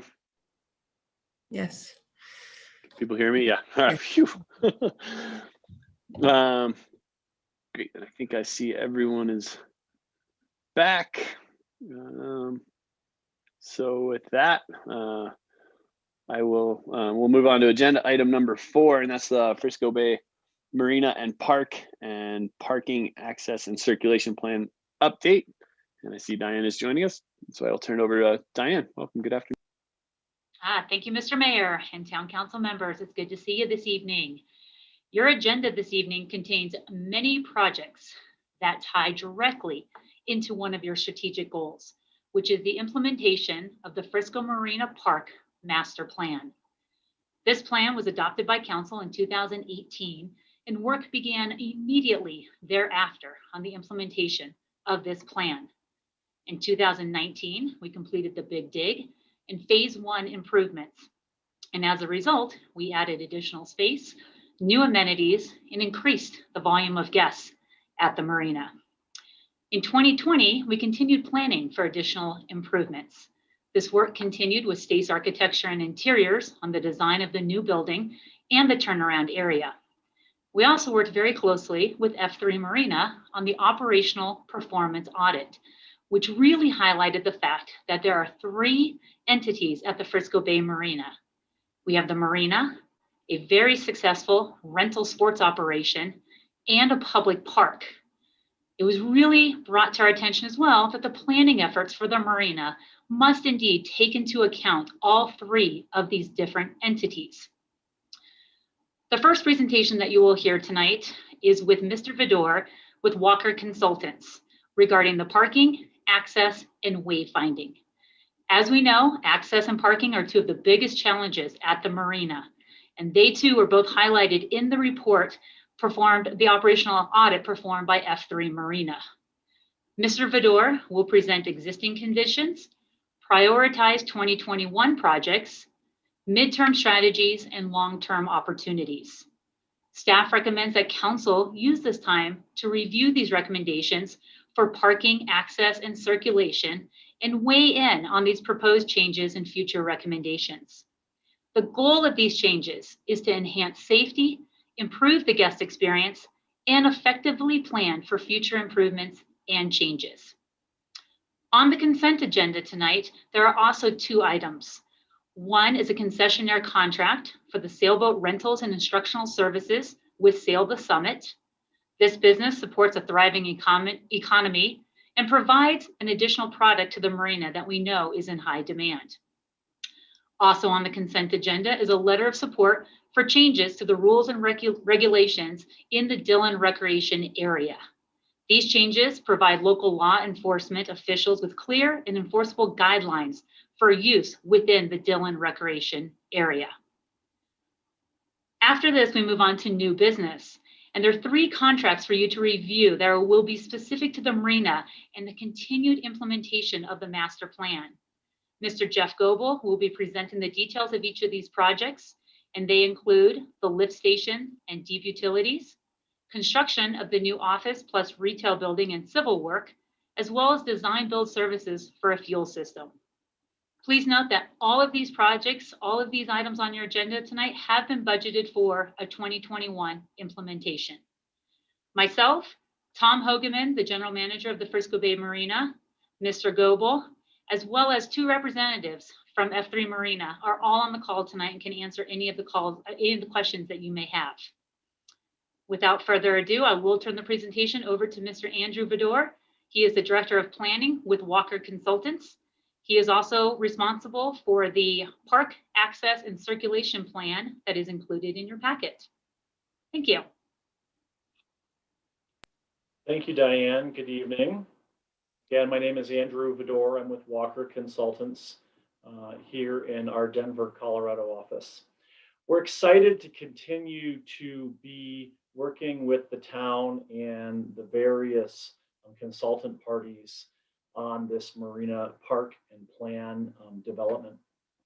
One of the questions that we ask ourselves at the initiation of any of these engagements is why develop the plan and why is it important to develop now? We've heard time and time again that the continued redevelopment and success of the services and the offerings at the marina and park, the increased desire for the great outdoors has created great strain on the marina. Now, we look at that as an opportunity and not a large challenge or a challenge that we can't solve. But these growth strategies and planned growth as a result of the Marina Master Plan have created some increased traffic congestion, which creates not only vehicle emissions, but a bad customer experience. So we want to keep our mountain communities clean and healthy by reducing traffic. There's continued pedestrian access and safety concerns. Again, we'll talk more about that. And an increased pressure on parking. And that increased pressure on parking is sometimes a challenge to find a parking space, or in some cases, there's actually no parking. Again, a result of the increased use of the marina. All good things for the town of Frisco. So this plan was developed and is intended to provide implementable strategies, actionable items and impacts to reduce traffic congestion, to improve the pedestrian access, improve safety. But we're looking at this from a couple of different lenses. One is the immediate recommended actions that the town can take forward this summer, as well as a medium and long-term planning horizons. So this plan was developed, as Diane mentioned, with a large number of parties. It included the Recreation and Culture Department, Community Development, Public Works, as well as the various consultants that you have hired over the years, Norris Design, Stace Architecture Interiors, F3 Marina, as well as Walker Consultants. There has been ongoing and open discussion between all of these parties. This plan is important to recognize that because it was developed with consensus and collaboration and not just within the context and lens that we view some of these items to be addressed today. Wanted to talk a little bit further on the context of some of the existing operational conditions. Now, these operational conditions were viewed and observed throughout the season last summer, as well as with years of experience and input provided by town staff and your consultant team. I personally have visited the marina for years in a recreational capacity. Before the big dig, taking my kids to fish off of the end of the pier. And then, most recently enjoying some time at the beach last summer in a way to be outside in a safe environment. So these observations come from a professional lens, but also from a personal experience lens. This positive growth as a result of the impetus of the big dig being the catalyst for redevelopment and growth has created a lot of opportunity in the future. We see the master plan implementation taking effect with that. And from our perspective, we see the increased traffic congestion. That increased traffic congestion is a result of a couple of different things. Over the years, there have been a lot of different wayfinding improvements and enhancements that have taken place over the marina and park from a physical perspective. That's led to some inconsistencies in messaging and inconsistency in the way the graphics are presented. The increased pressure for the use of the marina and park has also made it difficult to find parking. And the parking that is currently at the marina and park is in 3 different areas. It's with the area that's over by the kayak and paddleboard storage, over by the marina launch site, where there's some additional passenger vehicle storage, but also day use storage for truck and trailer. And then what is most commonly referred to as the fruit stand lot that fronts the highway. What happens from a user perspective is people drive into the parking areas, they circle one, they circle the next, they circle the third, and eventually find a spot, hopefully. That creates additional traffic congestion, additional emissions, which are not great for our mountain communities. And then from a pedestrian concern, we have a lot of different pedestrian types. We have pedestrians coming from downtown, crossing the street, walking the path. This picture at the top right corner shows an existing pedestrian crosswalk, which has a number of concerns that we'll talk about, but one of them being sight distance for vehicles. driving through this intersection. There's some vegetation that's overgrown. Excuse me, Andrew, you seem to be referencing something I'm not seeing. Yeah, I was just gonna I say. apologize. Is my slide deck not showing up? Not to me. No, that was Well, just that's part of the reason why you're not seeing it. How And about just as a reinforcement, we're pretty good about having read the report. Okay. So, Well, thanks. So now that we can see the picture, what I'm describing here is the pedestrian crosswalk at the intersection in the marina. And some of the issues that we have are, from a driver's perspective, there's some overgrown vegetation. And that overgrown vegetation makes it hard to see pedestrians crossing, depending where you're at that intersection. There's also not a great pedestrian pathway to get people from downtown towards what will be the future Great Lawn. The picture in the bottom right is a great demonstration of that, where we can see the pedestrians walking down the street and not having good access. There's a number of planned improvements that Diane described in the introduction, as well as Jeff will talk about tonight, including the marina office construction, the lift station, CDOT Highway 9 improvements this summer, and fuel pump improvements, all of which impact a good phased approach to pedestrian access.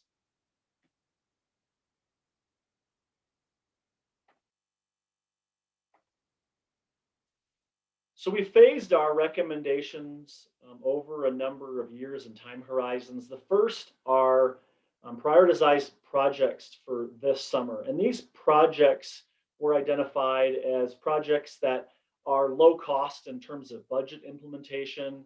Secondarily, they are not impacted by construction projects, other construction projects that are slated to take place at the marina and park this summer, and can be implemented in a reasonable amount of time, recognizing that Memorial Day is just around the corner, and that's the kind of unofficial, official kickoff of spring and summer, in which a lot of boat traffic and beach use and other recreational activities at the park begin.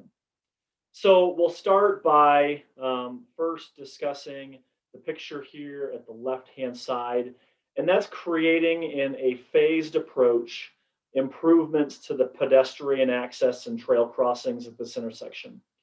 Currently, this intersection is only stop sign controlled from the parking lot that is where the stand-up paddle boards are and the kayak storage. The other two legs of that intersection are free flow. Now, one of the areas of concern is the vegetation at this intersection and creating some sight distance concerns for drivers seeing pedestrians either waiting to cross the intersection or actively crossing the intersections. Now, that's pedestrians walking. It also is cyclists that are using the rec path that goes around Lake Dillon. We know that that's a concern. One of our initial recommendations is to turn this intersection into a three-way stop sign controlled intersection. That does a couple of different things. It inherently reduces vehicle speeds coming in and out of the marina by having to stop at this intersection. But additionally, it allows pedestrians the opportunity to have a safer crossing by the driver having to stop and look at all different legs of that intersection for not only other vehicles, but pedestrians and cyclists. This also includes installing stop bars, which provides a designated location in which the vehicles would stop. In the case of the stop sign for the inbound traffic from the marina, or coming from downtown rather, that stop bar would be located in advance of the crosswalk, so the vehicles would stop before that crosswalk, letting pedestrians and cyclists safely cross. This recommendation also includes removing some of the overgrown vegetation. We understand in discussions with Norris Design that a lot of the vegetation here is overgrown and is not truly tree removal. The next recommendation is formalizing some of the parking within the parking lot, commonly referred to as the fruit stand. Currently, that gravel lot is unmarked, and marking that parking lot, while it remaining gravel, is a form of what we consider tactical urbanism. It's low cost. We recognize that you would have to go out there and restripe those parking spaces several times over the summer as a result of vehicles driving over it, and then the additional moisture from rain during the season. But doing so would increase the actual parking capacity without making any other physical improvements. So the idea here is to provide somewhere around 100 parking spaces versus maybe 60 or 80 parking spaces by people taking it upon their own accord to park where they want. We also know that the fruit stand tenants currently passively manage that parking lot. We think this would help to more formally identify those parking spaces. And then some additional low cost utilitarian infrastructure is to provide some consistency in the signage and wayfinding, particularly with regulatory wayfinding. That is in line with best practices in terms of sign, size, text, messaging, and shape that's consistent to help not only drivers navigate the marina and park roadway, but also to help articulate some additional pedestrian wayfinding elements. We've identified some midterm strategies that don't have a necessarily defined date. They could happen in 2022 or beyond. The reason that these are midterm strategies and not recommended priorities in 2021 is because they require some additional planning, some additional design. Certainly budgeting needs to be considered, as well as the goal of some of these projects couldn't physically take place this year because of other construction, and we don't want to lead pedestrians into these construction zones. So the picture here on the bottom left is recognition that we need an additional pedestrian connection from the downtown into and towards the new marina office and the future Great Lawn. Right now, there's not a great and obvious connection for pedestrians. The exact location and routing needs to be determined, but we've identified through our analysis as well as discussions with town staff and the other consultant teams that that is something that is lacking and needs to be further defined. Again, we can't put a pathway in there this summer as a result of the other construction projects that are planned. The next phase of intersection improvements that we have identified is improvements in additional pedestrian crossings at this intersection, where we're currently recommending the stop sign improvements this year. This additional pedestrian crosswalk and improvement in terms of pavement markings is aimed towards having further refined improvements to this intersection and formalizing it as a true intersection rather than a Y crossing as it is now. This will help create those additional connections in towards the Great Lawn and the water at a later date. Additional midterm recommendations and strategies further enhance the pedestrian signage and wayfinding. Again, some of those pedestrian enhancements and wayfinding signage can't be completed until some of the physical projects for pedestrian pathways are completed, as well as the other construction projects that are slated for this summer. Further midterm strategies look at and consider the opportunity to look at the opportunity for paid and or reserve slip holder parking.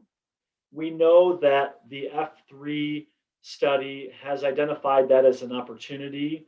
We believe it certainly is an opportunity to consider. We want to make sure that if that is brought forward, that it's considered within the context of not only the marina and park, but all of downtown Frisco and the surrounding streets. We want to make sure that there's a consistent strategy that goes with that, as well as the impacts to the other transportation planning goals within the town. So we believe that should be looked at as a larger context, but do believe that under the right circumstances, that there are some benefits to those strategies. We've also identified a number of strategies to increase parking capacity at the marina. Now, We know that this summer may be somewhat different in terms of use than last summer, as well as the summer of 2019. We want to monitor that. We want to understand how the transportation goals and transportation plans for the town impact the need for additional capacity. We don't want to build parking just to build parking. We want to right-size parking. But the figure on the right shows a number of opportunities in which additional parking capacity could be added. It doesn't mean that all 4 of these options would need to necessarily be brought forward at once. One consideration and an opportunity that's been discussed and identified is the removal of long-term storage or relocation of long-term storage for trailer parking. The land lease that the sanitation district in the town has is an opportunity to create that into some additional parking. Again, we know that that land lease is not necessarily long-term, but it's a strategy to remove parking trailer capacity, move that off-site in a way to add additional vehicle parking capacity or day use truck and trailer storage. That could be done in a similar fashion as a restriping just on the gravel. So it doesn't have to be a physical long-term paving of that land. That strategy works well with the unknown time frame that the sanitation district may have for additional development. We've also identified an operational strategy to relocate the mast hoisting area. Currently, it's within the parking area. As the use and the pedestrian circulation has increased, as park uses have increased, we know that there's some safety concerns. We understand that the marina plans to make some operational changes this summer, but a long-term strategy is moving that away from where the pedestrian circulation is. That final location is yet to be determined. It's really a function of marina operations, but it is an opportunity to improve pedestrian safety. Mayor and Council, I would just like to jump in. I know our time is running short, and you've all read the report. I'd like to just turn it over to Council if you have some additional questions, if you want to hear continued long-term strategies. Andrew's done a lot of work, as you can see, and I know you've all read this thoroughly. So with that, can I pause and check and see if you guys want to jump in with questions or want to continue? Thanks, Nancy. Are there questions at this point? Because I do think we do want to discuss the near-term options for this summer, and I know in the long term we've got lots going on down there that I think we'll definitely reference the report. But does anyone have specific questions at this time for Andrew? Andy? Yeah, thanks. Has the Planning Commission seen this at all? Could I ask? No, they haven't. Councilmember Held. They haven't. Could I request that Andrew gives a presentation to them as well so they could weigh in? Councilmember Held, you're absolutely, of course you can request that. Thank you. Yep, I agree with that, Andy. Okay, we just need, yes. Consensus. Yep, we'll do that. Other questions? Andrew? Yeah, I found it to be a really good, comprehensive, short-term, long-term plan. Most of the short-term I found to be immediate maintenance type stuff. You want to take some shrubs out for safety, let's take shrubs out for safety. I'm not sure if it's a council decision, if the stop signs are the right idea, but they make sense, you know. So from the short-term perspective, I think there were some real simple fixes that we should say to staff: if you can get it done, get it done. The longer-term things we can have as budget conversations in the future. But again, this is now our blueprint for making the marina a better parking situation. So thank you. Agreed, Andrew. Dan? The primary funding for this, just so I'm clear, would still be Marina Enterprise Fund, or some of the traffic, some of the work done on the rec paths and parking lots and into the marina is that capital projects fund, or what is the line of demarcation between enterprise and capital? It's kind of a multi-pronged question. So I'll take anything to do with the marina can come out of the marina fund. Right now we're just talking immediate. So Diane, please jump in. Jeff, which parts this isn't yet capitalized. We have not put it on the long-term plan. You're hearing about it for about the time we're getting the same information. Diane and team have been working on this. So what's the difference though between Marina Enterprise Fund and General Fund? What's the demarcation? The land and boundary by which is defined of the Marina Facilities Enterprise Fund. So it would be helpful with some of these to have that bit of a recommendation in terms of, what fund we would anticipate it coming out of, whether this would be Marina or this would be capital. I don't know if it matters that much. These seem to be low level numbers, but it'd be helpful to understand what pot of money it's coming out of and what pressure it's going to put on the Marina Fund in addition to the stuff that's going on already. Diane, you want to jump in? Currently, all these projects that are proposed as 2021 short-term solutions are coming out of the Marina Fund.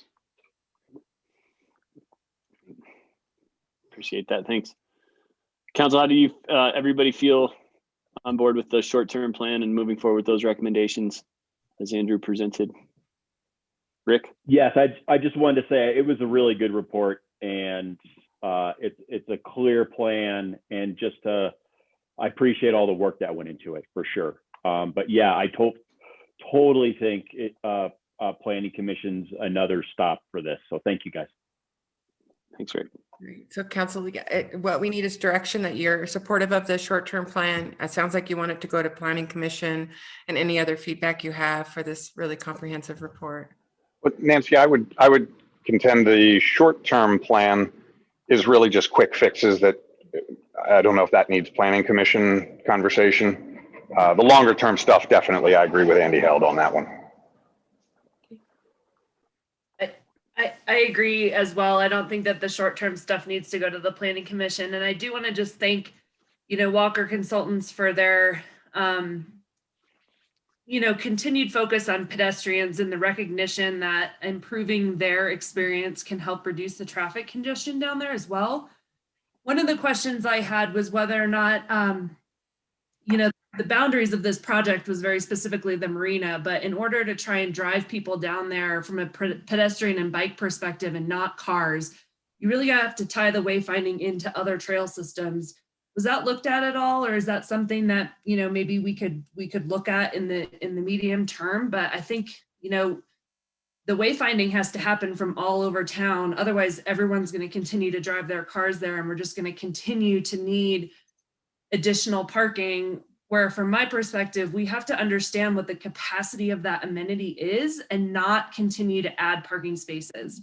There's some quick fixes today, but at the end of the day, I totally agree with the more holistic picture, Andrew, that you mentioned about tying in potential paid parking with the rest of town. So I guess it's a two-pronged question around, did you look at further wayfinding? And then also, what does maybe from your perspective, what does a paid parking strategy, look like?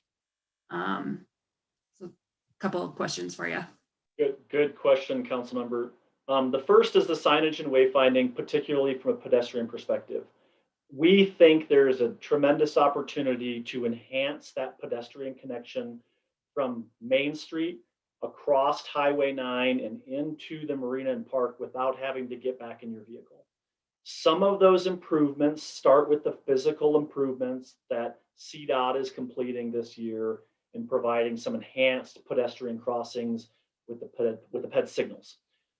In addition to that, in our midterm and long-term strategies, we've identified the need for enhanced pedestrian wayfinding to take you across the street on foot or bike. So yes, that is in the mid and long-term plan. Your second question is about a paid parking strategy. Now, I don't want to have the full discussion tonight in the interest of time on that, What I can tell you though is that if we implement a number of paid parking or time limited strategies in the marina and park, as well as along Main Street and maybe in certain cores in downtown, those strategies can help drive the policy and sustainability goals that the town has of reducing traffic circulation by keeping people on foot and keeping people on their bike, or other micro mobility strategies like scooters and bike shares that the town might consider in the future. So it's not just a paid parking strategy that can solve all those issues. It's one strategy that can be used with a combination of other strategies to achieve those goals. Thanks, Andrew. Any other questions? I think those are good. And I think, Diane, as we look moving forward, kind of, I hope we revisit this and kind of work on that midterm plan in the next few budget cycles or sooner, maybe. Andy? Yeah, thanks. Just on the short-term fixes, let's be cognizant of the whatever's got to get torn up for all of the, for the fuel tank and everything else, as well as just dealing with CDOT to tie that all together. That's just got to be all part of the bigger plan. A quick question. I forgot I had in my notes, but I don't know if this is better for Diane or Andrew or maybe tag team, but have we looked at moving where the fruit stand is to optimize more parking in that lot? Is there a way configuring that could gain anything, or is part of their agreement with us where they are located? Because I can't remember for now from their contract. Their current contract has them located in their current space there. But it is a contract that does come up every couple of years. And so, it's really kind of the future of where they are located can change. But can we like move them around within that lot to try to optimize spacing better and maybe flow of their customers and our parking? Would that gain us anything, Andrew, do you think, in your professional opinion? From a physical number of spaces and traffic flow and circulation perspective, you can move them any direction, north or south along the frontage there, and it's not going to really change much. So it really comes down to a matter of convenience for the fruit stand and what the contractual obligations are. Great. Appreciate that. Rick? In looking through the report, I just wanted to ask the question that we had the design of the actual building from Stace, and then the marina consultants came in and made a few tweaks to the front of the house, back of the house, and access points. Did all that, we liked that. Did all those changes come to fruition in this design? I don't know them all one by one. I'm just asking a blanket question. Yeah, Councilmember Incan, they did all come into fruition. They are all in the design. Thank you. Thanks, Rick. Other concerns? Great. Diane, you feel good about, let's start chipping away at these short-term things as fast as we can, I think, and it seems quite doable, I would hope. Absolutely. Okay. Great. Yep. Thanks, everyone. Thank you to Andrew as well for his report and presentation. Thank you. You're welcome. Yep. Thank you. Good evening.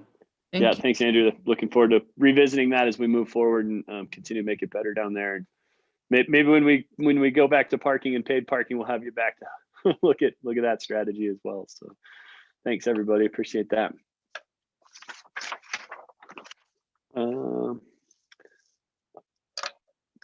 So again, we tabled agenda item number 3. I apologize for skipping that earlier. So that the SMART program funding is tabled at this point. So we are on to the consent agenda. Oh, Nancy, did you have something? Yeah, I just want to double check with the attorney. We don't need a motion to table that. And somebody raised their hand. I think unanimous consent of the body is sufficient. It doesn't need to be formally moved off. Okay. Great. I believe we had Mayor, that. somebody named iPad 3 had a hand raised. I don't know. Oh, Okay, it's gone. Never mind. okay. I took care of that. We intimidated them, right? They were worried about the table discussion and Thad's opinion on that. Then we are on to the consent agenda, and perhaps a motion, please. Mayor, I move the approval of the consent agenda. Moved by Mayor Pro Tem Burley. Is there a second? I'll second. Seconded by Councilmember Aronson. Any further discussion on the consent agenda? Seeing none, can you call the question, please? Certainly. Burley, Yes. Fallon, Yes. Held, Yes. Hinkin, Yes. Sherburne, Yes. Mortensen, Yes. Aronson. Yes. Thank you. Great, thank you. Moving on to new business and agenda item number 1. This is resolution 21-10, a resolution for the award of contract for the construction of the Frisco Bay Marina Lift Station and Deep Utilities Project. I'll open the public hearing and turn it over to our Public Works Director. And Jeff, welcome. Good evening, Mayor. Good evening, Council. I will keep this as brief as I can, like always. And before you tonight is Resolution 2110 to award the contract to BT Construction for the construction of the Frisco Bay Marina Lift Station and Deep Utilities. This includes, of course, the sewage pumping station and all of the deep utilities being water and sewer for the new office building. So this is in conjunction with all of the other projects that we have going on down there. I'm sure you have read my memo and seen the huge contract package that is associated with this, and I will be happy to answer any questions that you may have. Fantastic, Jeff. Thank you. Yeah, it made for a weighty council packet indeed. Are there any questions for Jeff at this time? All right, seeing none, I would open it up to public comment. Anyone wishing to make a public comment on the lift station?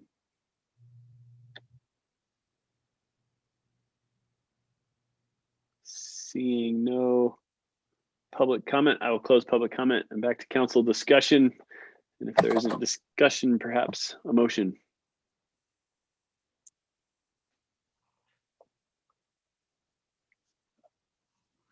I'll make a motion. Thank you, Melissa. Mr. Mayor, I move that we approve Resolution 21-10, a resolution for the award of contract for the construction of the Frisco Bay Marina Lift Station and Deep Utilities Project. And moved by Councilmember Sherburne. Is there a second? Second. Second. Seconded by Councilmember Inkin. Any further discussion? Can you call the question, please? Certainly.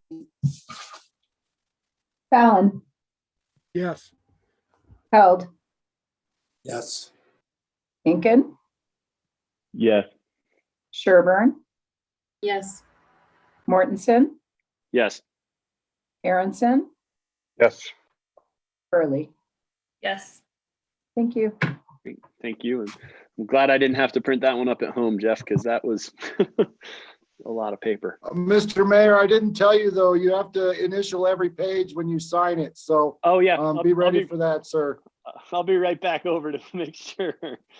Appreciate that. Let's move on to agenda item number 2, and that's resolution 21-11, a resolution for the award of contract for the construction of Frisco Bay Marina office building and civil work. I'll open up the public hearing and turn it back over to Jeff.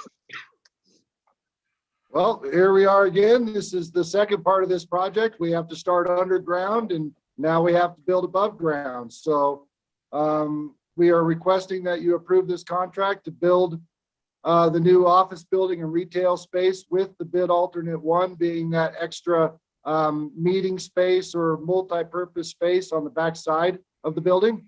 And I, again, I'm sure you have read all the information, and I am here to answer any questions. Thank you, Jeff. Questions for Jeff at this time? All right. Seeing no questions, I'll open up for public comment. Anyone wishing to make public comment? Seeing no raised hands, so I will close public comment. Back to council discussion and a motion, if there is one. Give other people an opportunity. Yeah, I'll make a motion. Rick's on it. Yeah. Thanks for answering my question in the work session, which I should have asked now, which I'll acknowledge. Thank you. But Mr. Mayor, I move to approve agenda item number 2, a resolution 21-11, a resolution awarding the contract of construction of the Frisco Bay Marina office building and civil work. Moved by Councilmember Incan. Is there a second? Second. Second by Pro Tem Burley. Any discussion on the motion? Can you call the question, please? Held. Yes. Incan. Yes. Sherburne. Yes. Mortensen. Yes. Aronson. Yes. Burley. Yes. Fallon. Yes. Thank you. Great, thank you. And on to agenda item number 3. This is resolution 21-12, a resolution for the award of contract for design build services for the Frisco Bay Marina fuel system. I'll open up the public hearing and turn it over to Jeff, Public Works Director. It's your night, Jeff. Thank you very much. This is the final part of this phase of the project, and that's to get the fuel system in to not only the fuel dock, but possible sales on shore to the public of our fuel out there at the marina, which will be a income source once it's all finished. This project has not been designed yet. As you know, this is a design build contract. So Kubot Equipment has given us the best bid, and they are a very experienced company. So I think that this will work out very well. And this project probably will not even begin until later this fall, because we need the office building to put the equipment in. So it's kind of a phased stage project, if you get what I'm saying. So again, I'll take any questions. Thank you, Jeff. Questions on the fuel station system? Seeing none, I will open it up to public comment. Public comments. Still seeing no public comment. I will close public comment and back to council discussion. Andrew. Jeff, I just want to acknowledge these are 3 contracts we're railing through real quick. And I know it didn't get here real quick or real easily. So good projects, good job. Thank you. Thank you, sir.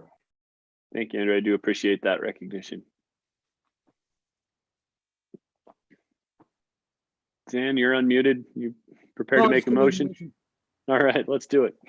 Mr. Mayor, I move to approve agenda item number 3, resolution 21-12, a resolution for the award of contract for design build services for the Frisco Bay Marina fuel system. And moved by Councilmember Fallon. Is there a second? Seconded by Councilmember Held.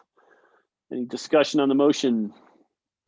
Seeing none, can you call the question, please? Certainly.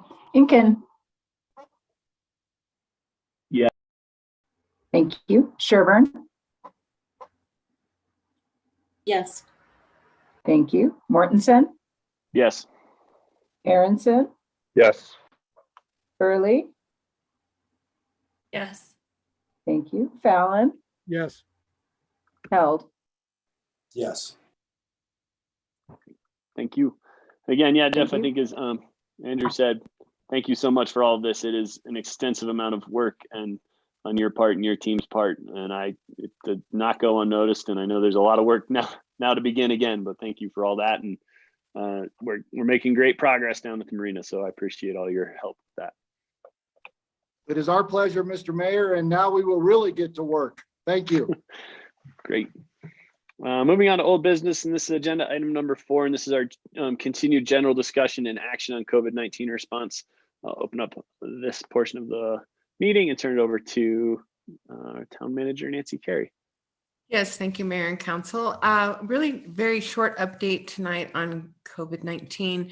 As you all know, I believe you all know that the dial is being changed or eliminated really on Friday. We're waiting for the county's public health order that will come out, which is intended to essentially extend the regulations we're in right now, depending on the number of positive cases and all of the variables that they measure. We'll have to wait until Friday to see how that actually comes into fruition, but you can expect that the regulations will be essentially the same, although we've now moved into what we call yellow, but not officially. Sorry. It gets confusing. I understand. Right. I see, Vanessa, you turned your camera on. Did you need to add in anything, or are you just available for questions if council had it? No, I would love to add, I'm available for updates, but I also would just love to add something about concerts in the park along with Nora Gilbertson and what our plans are based on the public health orders that we know about at this point. There's a fair amount of uncertainty. Would it be okay to give you that update at this point? Yeah, please. That would be great. Thank you, Mayor. So this series has typically been 9 concerts, which started typically right after Barbecue Challenge, which is held on Father's Day weekend in past years. And staff heard council's wish to continue to have concerts in the park because they have such a great connection to the community. They bring people out to an incredible asset, the historic park. So because some of the events we know we are not going to be able to have, staff made the decision to extend those concerts from 9 to 12 concerts, actually extending them into September. So that same week in June, just to make sure we don't get snowed on, hopefully, through September. Hopefully we won't get snowed on then either, to provide people with more opportunity to enjoy concerts in the park. And because of the uncertainty around COVID restrictions, staff wanted to make sure that we could still plan for those concerts, but be nimble and make changes as needed. So in conjunction with Summit County Health Department, Dan Hendershot has been incredibly helpful. We came up with a plan that would get us and get the concerts going in June, with the idea that the plan would be evolving and changing based on public health orders and conditions. And with that, I would love to turn it over to Nora Gilbertson and have her give an update on a little bit more of the how. It's Vanessa. There's her lovely photo right there. Do you need to be made a host, Nora? There we go. Hi, thank you. I've been having some technical difficulties. Unfortunately, they were less exciting than the guy who turned himself into a cat. I kind of wish I was a cat in that instance. So yes, we have reached out to the Summit County Environmental Health, and basically what we are coming up with is like a decision tree. So if public health orders are this, and we have to restrict capacities, we would then fence the historic park because it is very permeable, and we need to be able to, account for the people who are in there. And we would then ticket the concerts for a very small fee, just enough to get people to commit. If they're going to reserve a space, they would actually have to commit to coming. And again, depending on what public health orders are, we would have spaces for people in the yard of the historic park where they could be with their bubble, and we could also potentially do some moving beverage services throughout the site as well, to just try to reduce contact. But it's all kind of dependent on the public health orders at the time. Our hope would be that there would be no restrictions and we could just have the event as normal. However, we have this decision tree of plan A, plan B, plan C, plan D of how to execute these events.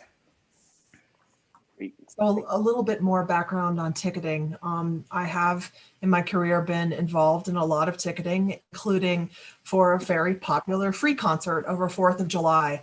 The National Repertory Orchestra at the Riverwalk Center did a free concert every 4th of July. And it became, quite frankly, a hazard because the fire department told us, like, there are too many people standing in the aisles. You got to figure this out. So we decided to do free ticketing. And what happened was we did it for about 2 years. People would get tickets, and we actually limited how many they would get, so you wouldn't get 20 and not show up. But people still got 6, and 4 of the people didn't show up.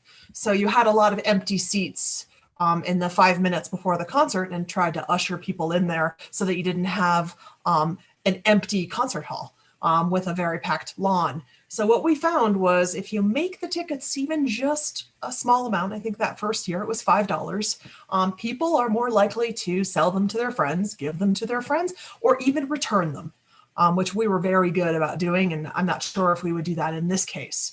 But as the town, we would be looking to cover our costs. If we were to do a ticketing system that cost anything, we would either charge the patron, or we would take it out of the ticket fee. The idea being the ticket fee would go to the nonprofit, because the nonprofit is holding the liquor license for this concert, because the nonprofit will inherently have less business. If you have limited occupancy, you're going to have less beverage sales. Why do we have nonprofits doing alcohol services at this event? One, it's a great way to provide an opportunity for nonprofits to raise money by providing labor that the town does not then need to be providing. And there's also a very practical reason. The state only allows nonprofits to have 15 liquor licenses. In this case, we would typically have used 9 of those for concerts in the park. In this case, 12 of them, we require the nonprofits to apply for their own liquor license, not using the towns and leaving them for other special events where we require them. So again, this is meant to be a very nimble plan. Like, we want to be able to say, we're having concerts in the park, but we also want to be able to get that as close to normal as we can if the public health orders change. So that's where we are right now. And please, Mayor, Council, thank you for listening to this update. And please let us know if you have some questions. Thank you, Vanessa and Nora. Appreciate that. And I know as we get closer to the start time of those, we'll have another update and probably a chance for more discussion and really hone in on where we are and see what's happening. But I appreciate you guys always looking forward and having a plan and being ready to act and react as we need to. So that is great. So thank you. We have one more thing, and that is that we heard, loud and clear that there's an interest in having concerts in other places. So we're proposing to use the Breckenridge Music Festival air stage at 3 different locations and times, at times that are less busy, like a Tuesday, Wednesday, not a council night, don't worry, Wednesday, Sunday night, Monday night potentially, and having the National Repertory Orchestra 3 times as well at another location in town. We promise, Council Member Fallon, it will not be Walter Byron Park. So we are planning to do that, and we would like to know, as well as any questions you might have about concerts in the park and our plan, if having those 6 concerts at different locations, such as the marina, potentially the adventure park, and other places where it makes sense, if that meets council's attentions around that direction as well. Appreciate that. Well, yeah, happy to revisit that as well as we get closer to the time. Andrew, I know you were trying to get in. I'm hoping we can, if this is not to open up too much, because I know we'll have a lot of discussion in the future meetings around these conversations, but I know you tried twice there and I cut you off. Oh, it's all right. Really, I just at least want to give you my opinion. Where it goes is up to anybody, but I think Thursday, we've put a lot of effort, even tonight's proclamation, towards vaccination. And I would suggest that if we're going to a ticketed system, within the ticket system can be a check the box. And are you vaccinated? And if you're not, I'm sorry, tickets aren't available. We want to encourage our community to be safe and healthy, and the best way to do that is to be vaccinated. And those are the people I want to hang out with on a Thursday night. So I'd like to have it be for vaccinated people only. Thanks, Andrew. I think for sake of tonight's time and what we still have ahead, maybe we can, I'll work with Nancy and Vanessa and team, and we'll, as we get closer, we'll bring those up to have that discussion and see where we go with the concerts and where we are vaccine wise and numbers wise on whatever dial or metric or color the state has for us. I'm good with it. I just wanted to put that on the table. Yep, I appreciate that. Anything else, Vanessa or Nancy, on COVID updates or related? Thanks for entertaining that. Hunter, can I go on a different direction? On COVID, please. So on COVID. Yep, no, please. I just want to inform council that on starting with our meeting on May 11th, which is the first meeting I'll be back in town, I'm planning to do my council meeting from council chambers. So instead of doing it from my office, I'm going to be in council chambers because it just feels like the right thing to do and the right time to do it, assuming we're in compliance with county health. I would love for other people to join me as we sit just like we are now, but maybe we'll be doing this in the same room, however the details get worked out. But I'll be in council chambers on May 11th. I invite everybody to join me. That's vaccinated and that's in compliance. Great. Thanks, Andrew. I appreciate that. Yeah, it'd be nice to see from the inside of council chambers again. Nancy. Yeah, I just want to clarify because I said it incorrectly earlier, but so the dial goes away Friday. No, after Friday, there's no dial, but this could change. Right now, as of Friday, there's no dial. Friday, there might be no dial, but that's what it is. Our numbers are in orange. We are the only county in orange, but our numbers got better, and our businesses, our 5-star businesses, are in yellow. What I was trying to say is, when the dial goes away, we probably won't see much change in the county's public health order, because the county then can issue their own, like they do now. But I mean, they'll be able to control their own kind of dial. I don't know if they're going to have different colors, or really don't know. Yep. But the restrictions will be similar. That whatever they call it, it'll be similar. Yep. Okay. Thank you. Anything else? Yeah. Council, Nancy? No, that's it for COVID for us. Okay. Fantastic. Thank you. Council, we're moving on to our amended agenda item, which would be the number 5. Do folks want to break so we I can need get to through all call this? the candidate and let him know. Perfect. Let's take 5 minutes and we'll be back. Thank you.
Yeah, we lost you again, Hunter.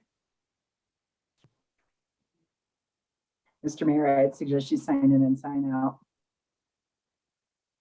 Yeah, that didn't work last time. Is it working now? Gotcha. All right. Yep, there you go. I don't know what is going on, but we had this the other day in our meeting.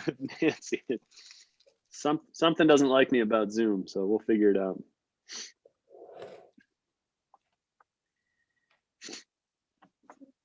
Give Rick and Andy just a minute. Jeff, thanks for joining us. It's good to see you again. Appreciate you being here. Likewise, good to see you again too, Hunter.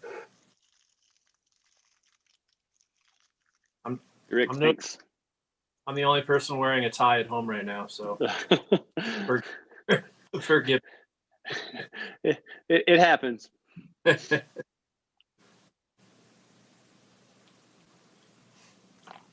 Give Andy just a minute longer.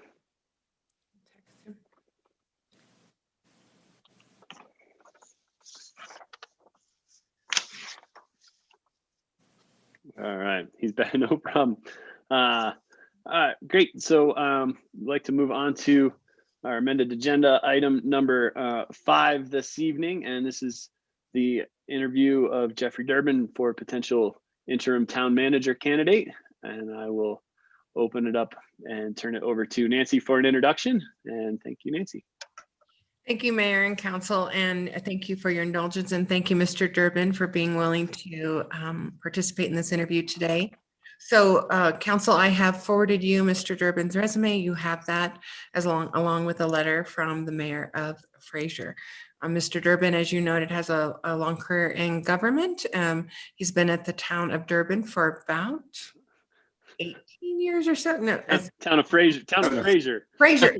What did I say? So sorry. Town of Fraser for quite a while, and I'm sure he'll tell you all about that. In order to make it feel a little bit more like an interview, I'm going to drop my video and I'll be listening, and then I'll come back in at the end. But thank you again, Mr. Durbin, and with that, I'll turn it over to you, Mayor and Council. Great, thank you, Nancy. I appreciate that, and we'll see you at the end of this. So, again, yeah, and I hope it's appropriate. I'm just going based off the way you've titled yourself, Jeff, on your screen there, that we the little less formal, and hope you're comfortable with that. But thank you again on short notice for joining us and kind of being interested in our town and helping us through kind of the process that we find ourselves in for the next few months. And I hope all of council had a chance to review your resume, and I appreciate you getting that to us. And I just wanted to give you a chance to introduce yourself and say a few things, and then maybe anything that didn't make the resume that you'd like to share with us. And then we'll kind of go around the horn and ask you some questions from council, and we'll go from there. So thank you, Jeff, and welcome. Sure thing. It's my pleasure. It's an honor to be with you guys. Some of you, again, had the pleasure of meeting some of you a few years back. The quick intro on me. I had been the manager in Fraser since 2004 through the end of 2020, and we can talk about that some more. But it's been a pleasure working in Fraser. One of my favorite stories in Fraser, to kind of give you the perspective on the long haul in Fraser, in 2004, in what I still call the greatest inspirational speech of all time, the mayor at the time said to me, right after I was appointed town manager, he said, "Hey, Jeff, I hope you know you're inheriting a sinking ship." And what he meant by that, and well, my answer was yes, I know exactly what I'm getting into. But what he meant by that was that the town at the time had zero reserves in any of the funds, was incredibly reliant on one large sales tax provider, and wasn't doing any financial planning. And in a competitive retailer was opening up down the way in Granby, and that immediately resulted in a 40% reduction in general fund revenues. So you can imagine no reserves, 40% reduction. Those were tough times. But we made a lot of changes. We implemented a lot of financial planning, 10-year budget tools, and these type of things. And I'm really proud to say at this point, I'm leaving Fraser in a really good financial position, established reserve targets, have met all those reserve targets. The organization's in a good place to do a lot of good work. So I'm proud of my work in Fraser. I just, about a year ago, received recognition, or a service award actually, from ICMA, which is the International City Managers Association, for over 25 years of service in local government. So I've been doing this work for quite a while. Doesn't feel like 25 years, but time flies when you're having fun, right? I'm also proud to say that I'm a ICMA credentialed manager. And what that means, if you're not familiar with that, is it is a program, a voluntary program, where people like me, once you meet certain educational and experience thresholds, you're eligible for this program, and then you make certain commitments to professional development and a code of ethics. I've been credentialed manager, I think, for 6 years. So it's a great program. I'm proud to be part of that program. And some of you I know from before, about 4 years ago, I think it was. At the time, I was not looking to make a change. I was happy in Fraser, but when Bill Hefting talked to me about the position, and Gary, it just seemed like a great opportunity that I needed to look at. Frisco's a great community. I love the community. I love spending time over there. It's a great organization. It's kind of cool seeing that. I think there's only one department head that's changed in the last 4 years, Don in community development. So I know most of your staff at this point, and I'm familiar with the organization.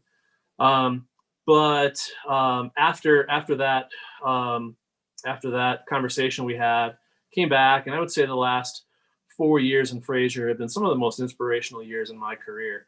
We've done a lot of really cool things, really working hard on economic development, really pushing local business success, incentives, grant programs, established a public arts commission, which has really created some cool things in the community and really started to define Fraser as a creative place for creative people. So it's really been,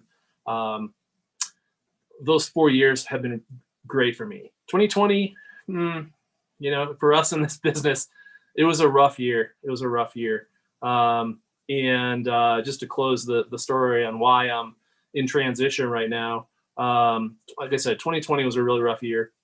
When you have, it's complicated by having a developer who's behaving badly, let's just say, and a lot of people in the community were looking for, I mean, I think frankly, scapegoats, places to exercise some of the frustration that we all felt in a really tough year.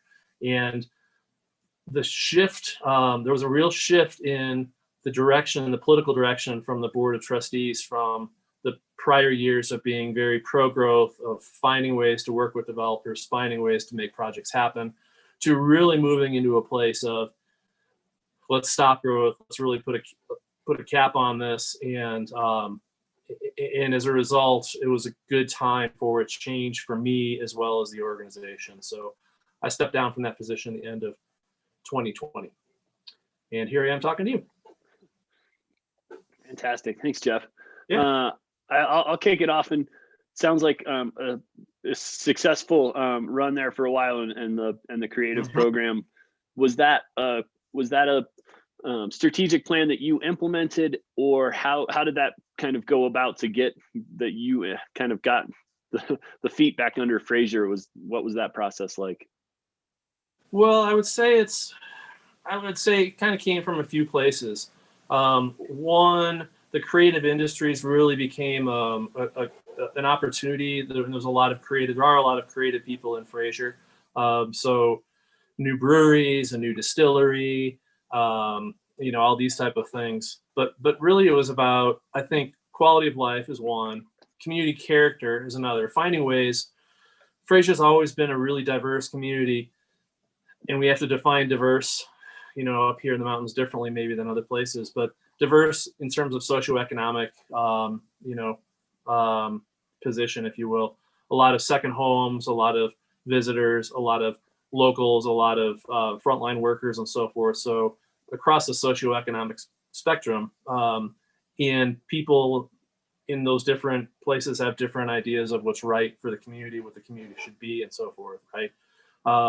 So finding ways to do things that everybody in the community could buy into and be a part of was really one of my passions. And a center for community a Center for Creative Arts was a kind of a foundation of that, something that second homeowners could participate in and enjoy, locals, kids, visitors, the whole thing. So that kind of was a rallying point around some of the public arts. There was also two other components: economic development and transit. So in 2015, Fraser voters approved a sales tax measure that would fund the transition of what used to be a ski resort, privately operated shuttle bus, basically back and forth from the resort, into a full public year-round transit system. So people can move around the community, move all the way to Granby and Grand Lake now, actually.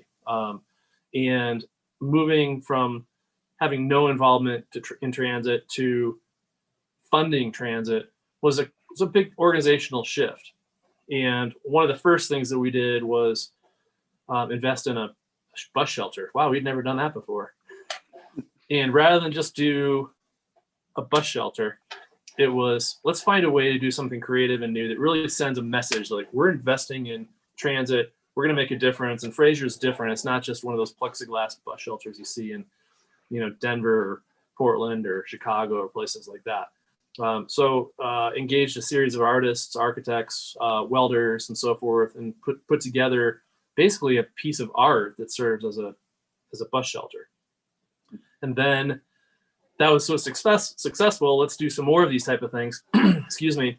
But you can't keep doing the same thing with the same artist. You've got to think, broader, because with public art, people either like it or they don't. And that's part of the conversation. And I think that's one of the cool things about public art these days is people can have a civil conversation about, well, why don't you like that? Why do you like that? So many other, places in our world these days, you either agree or disagree and you're on my team or not. So I think public art is one of those things that can do that. And then public art also helps with economic development. So we did a lot of things with local businesses to help dress up their buildings, either with sculptures, a sculpture loan program, or a pretty aggressive mural program. Appreciate that. Thank you. Yeah. I kind of, Dan, I would like to hand it off to you, and then we'll kind of go around the horn. So, hey, Jeff, thanks so much for agreeing to talk to us on short notice. First, most important question is, I think, is are you wearing pants? That's a great question. I am wearing pants, but I'm not wearing socks. I'll be honest with you. I like it. Interview in flip flops works for me. So a couple. One is, are you involved in another job search, and if that comes up, to what degree can you commit to an interim here that might be 4 to 6 months? Two, and you take these how you want.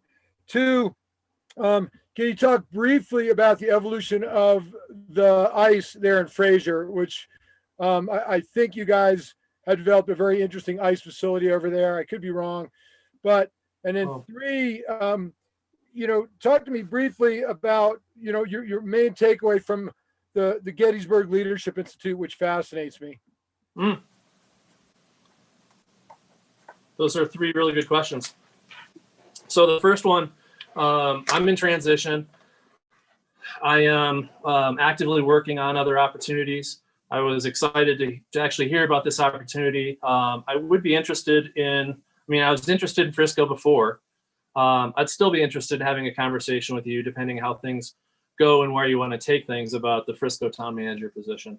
I do think that, I've always told people that in government, it's all about process, and process is really important in government. We have to go through these steps. But sitting here on the opposite side of the process right now, it's really frustrating because it's a long process to go through. You're talking about a 6-month transition, and that's the kind of process that I'm working on as well, and different opportunities. So I don't know where that's going to go. There's some things that I'll find out here very quickly, whether I might be a good candidate or not. Otherwise, I think it'd be important to have some kind of understanding about how we would, deal with that, because I do need to keep moving my career forward in some fashion. I can't just take a 6-month timeout because it's just a long, like I said, a long process. And more importantly, I suppose I've already sold my place here in Fraser. I made a deal where I'm renting it back. I know I'm going to be moving somewhere. So I have 5 months I can rent this place back, and then I have to move somewhere. So there are some things driving me to keep pushing forward in terms of the process, but I think that there's ways we could talk that through. And that's pretty typical, I think, in these interim positions. The ice facility, the hockey facility you're talking about, not Icebox of the Nation, right? Yeah, the hockey facility was developed by the Fraser Valley Recreation District. So I didn't really play a role directly in that. They're an independent local government. We did help them with some fundraising, some support, provided some dollars to that program as well, but that wasn't something I worked directly on. Gettysburg Leadership Institute, fantastic. I never thought much of Civil War, buffs, and I never really got the fascination of the whole thing. So for those of you that aren't familiar with it, the Gettysburg Leadership Institute, ICMA, International City Managers Association, again, puts this on. I don't think they did it last year, but once a year, it's an opportunity for a select small group of managers from around the country to go to Gettysburg and spend 3 days on the ground, walking through all the battlefields, exploring the lessons in leadership, talking about the tough decisions that had to be made. And these were people, in terms of leaders, that some were career leaders, some were people who were thrown into leadership roles by virtue of being the last man standing. It was a very moving experience. I've learned a lot of lessons, to the point where's my camera? I recognize that it's a bullet from one of the battlefields. I didn't take it on the battlefield. I bought it because it'd be illegal to take it from the battlefield. But I wanted to bring home a bullet and keep it in my desk because it's as a reminder of, as leaders, especially in local government, sometimes we need to make the tough calls. Sometimes we need to be brave and make a decision that that may be tough. At the same time, we really have to think about our people, and we have to look out for our people and make sure that our people are taken care of. I mean, those are the two biggest lessons that I really took away from that experience. Thanks, Dan. Thanks, Jeff. Jesse, you want to? Thank you, Jeff. Nice to see you again. My question's around the last year and around the COVID pandemic. Can you explain a little bit about your leadership through kind of what's considered unprecedented times? And you already mentioned that it was kind of a pivot point for your community politically, but can you walk us through kind of your leadership style in that type of an emergency? Yeah, definitely. We could probably talk for an hour about this, I'm sure. So many lessons learned. When people say who would have anticipated a pandemic, pandemics have been talked about for a long time. So no huge surprise there. But the way it all played out was definitely something. It was, for all of us in local government, something in terms of how we managed through this that was a lot of life lessons and, career lessons to come out of it. In terms of my role in Fraser, so we don't have a health department. It's the Grant County Health Department. And I spent probably the first, couple, maybe 3 months, really battling on behalf of our business community. And I was battling against the county public health department and the county commissioners. And that's not to say that I was out there saying we need to be open, because that would have been wrong, I think. But what happened in Grant County initially was there was a quick reaction, shut everything down, period. And there weren't follow-up conversations. And my point in my issue was the business community needs to be somehow a part of that conversation.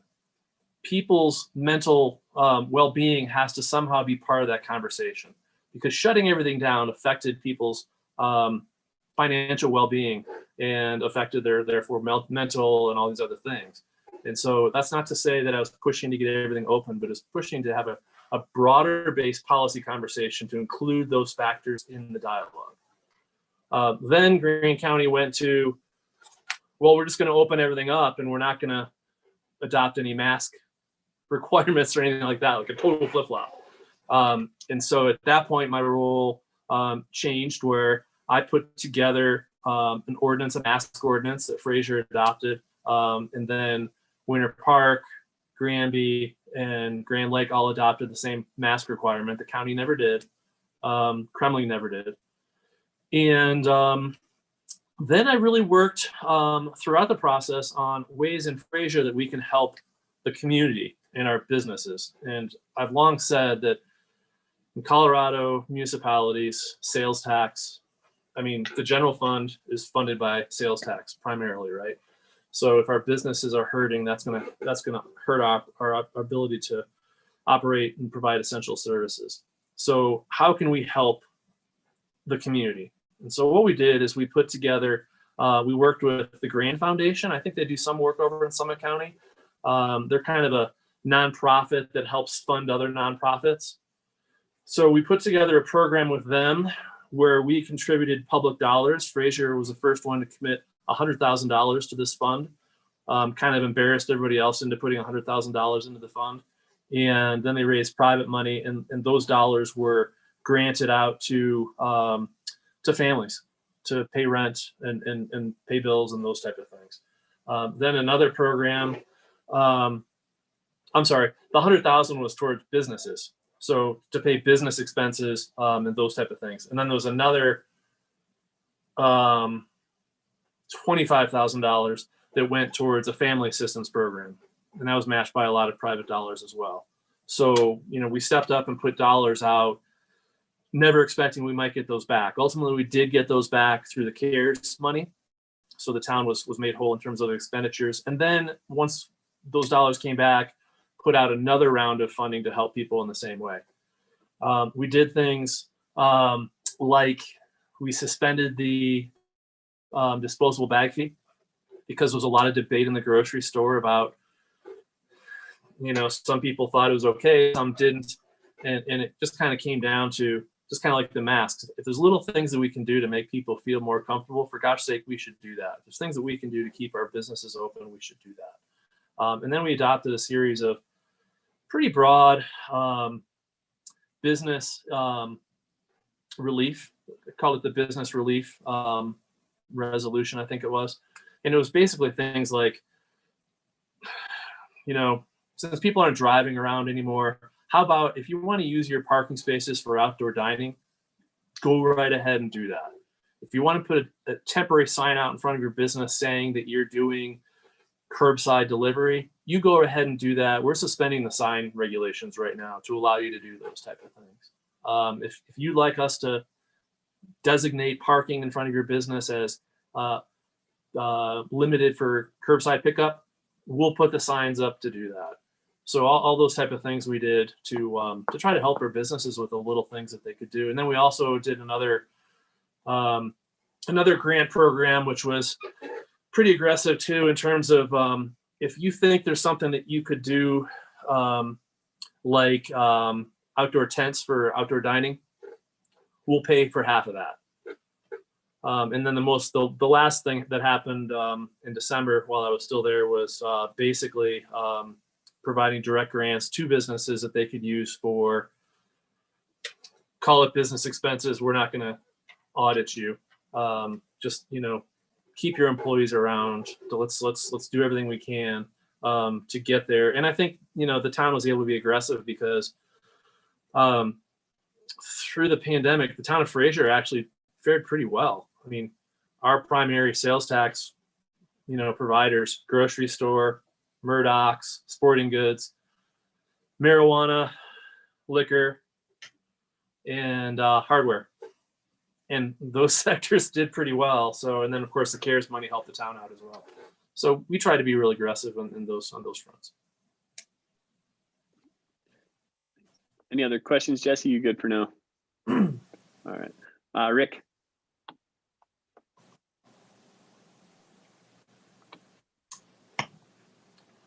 So, hey guys.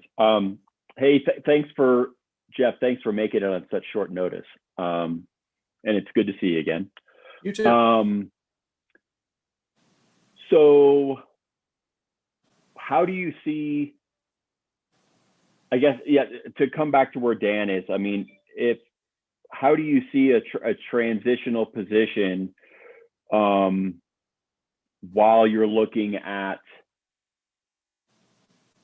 other options for long term? Like it's as a concern. We've never had a transitional person or an interim in the past. Just to get it out there, I mean, you were part of that initial interview process. I know you were contacted a second time, and now here we are a third time. I support all those different contacts with you. So, you've sold your place. What is your 90 days looking like? Yeah, if that's fair to ask. 100%. I think those are really good questions, and they're real questions. And just to touch on a couple things, little things first.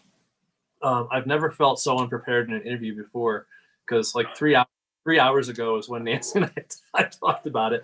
But I know you guys and I know Frisco, so I think that's fine.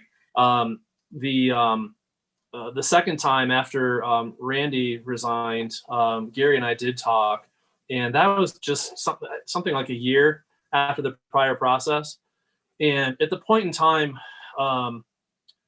so going through that first process with you guys, it was a long process. And of course I disclosed that to the Fraser Town Board and so forth.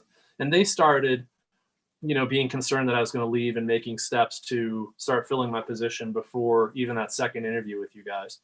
So it was kind of an awkward place for me to be, coming to that second interview and then worrying that if I came back, I might not have a job still in Fraser. And so there were issues with that. And I really had to work hard the first 3 to 6 months of that next year to reestablish trust and commitment and dedication to the community organization. And then 6 months later to go through that same thing again, I just wasn't ready to do that.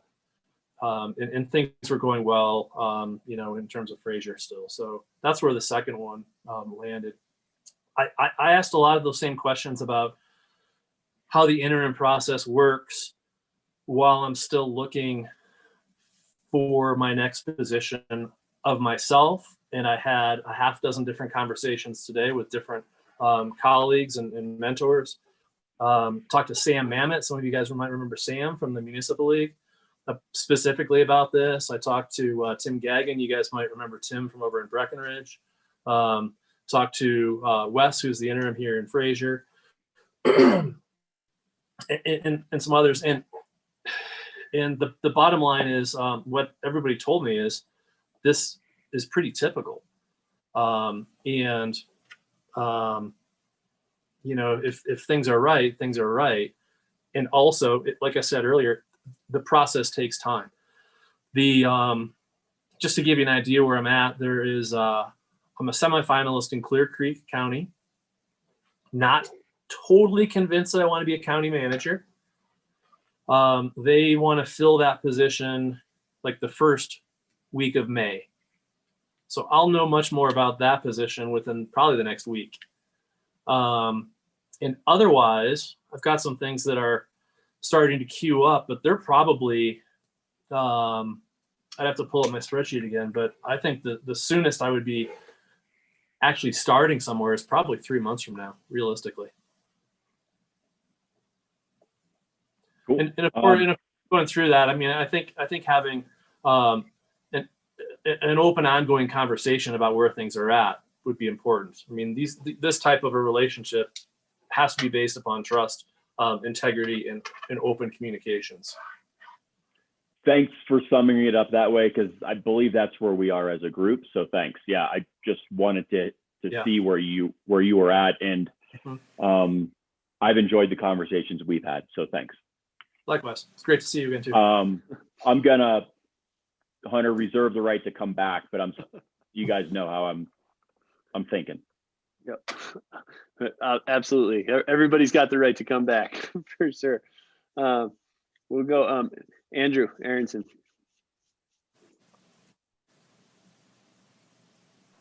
Yeah, so focusing on the interim position, one is, let's just play the scenario. We need somebody May 1st for 4 months. Can you commit to that? I would commit to definitely 3 months, and I would commit to working with you in terms of through the process on the transition. I think also part of that conversation should be, and you guys probably haven't had this conversation yet, but where you're hoping to go with the process for the next manager. I mean, I would still be interested in talking to you guys about that opportunity. Well, that's for sure. That's, and that's why I want to direct the question strictly on the interim process. Sorry, I got a dog throwing at my feet. So that's a big concern, is if you get a position somewhere else, even if it's the May 1st one or 3 months from now, and it's a 4 to 6 month process, we got to do this again. But can you address what you would do? All right, let's just, and I would hope you're part of the process if you haven't found somewhere else for a permanent spot. But if you're hired as the interim, what do you view that role? How do you come in and, do the job for 4 months, knowing that you may be interviewing for the permanent, but that's not what you're being hired for now.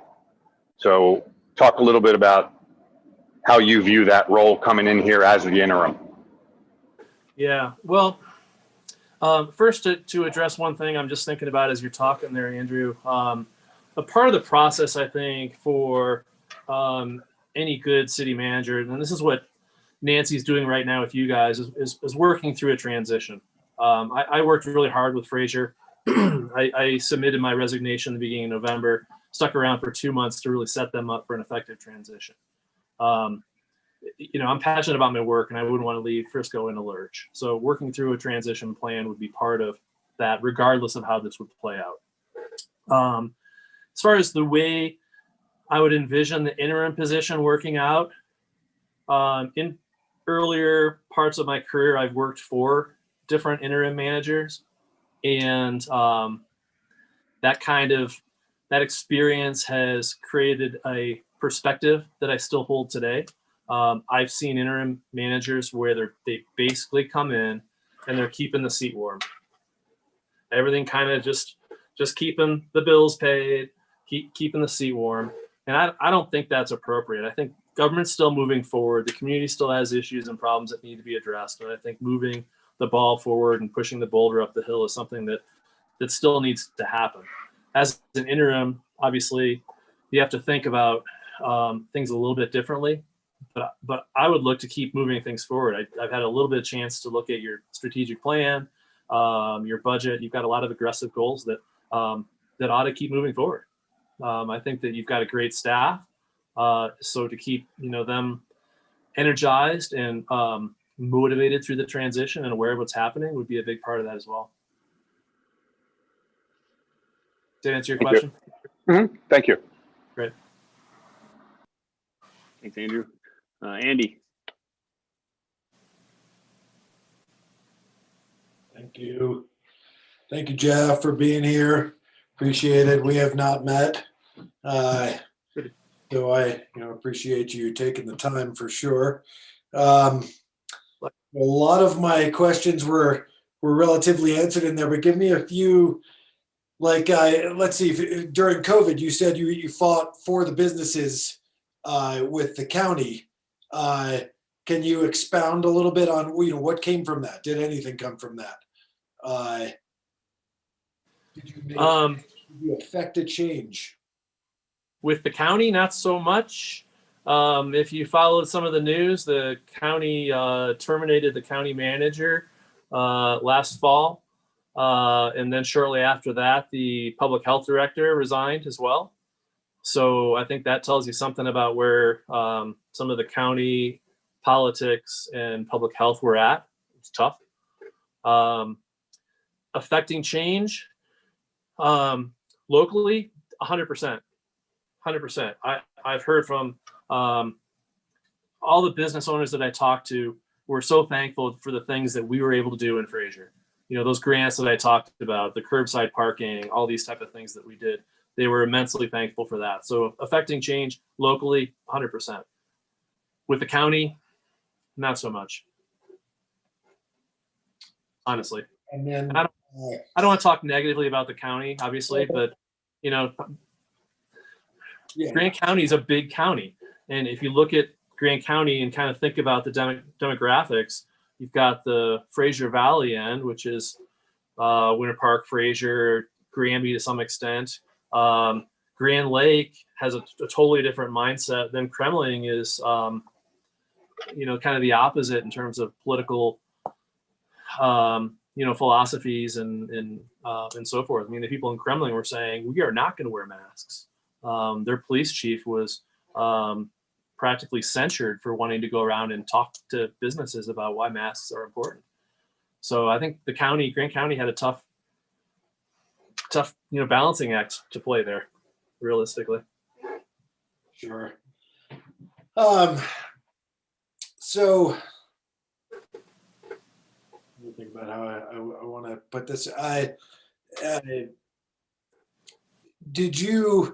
Do you feel like you were guiding your council through this time, or are you know, like, so it's a kind of your leadership style, or is it more like you were taking all your cues from the council and running with it?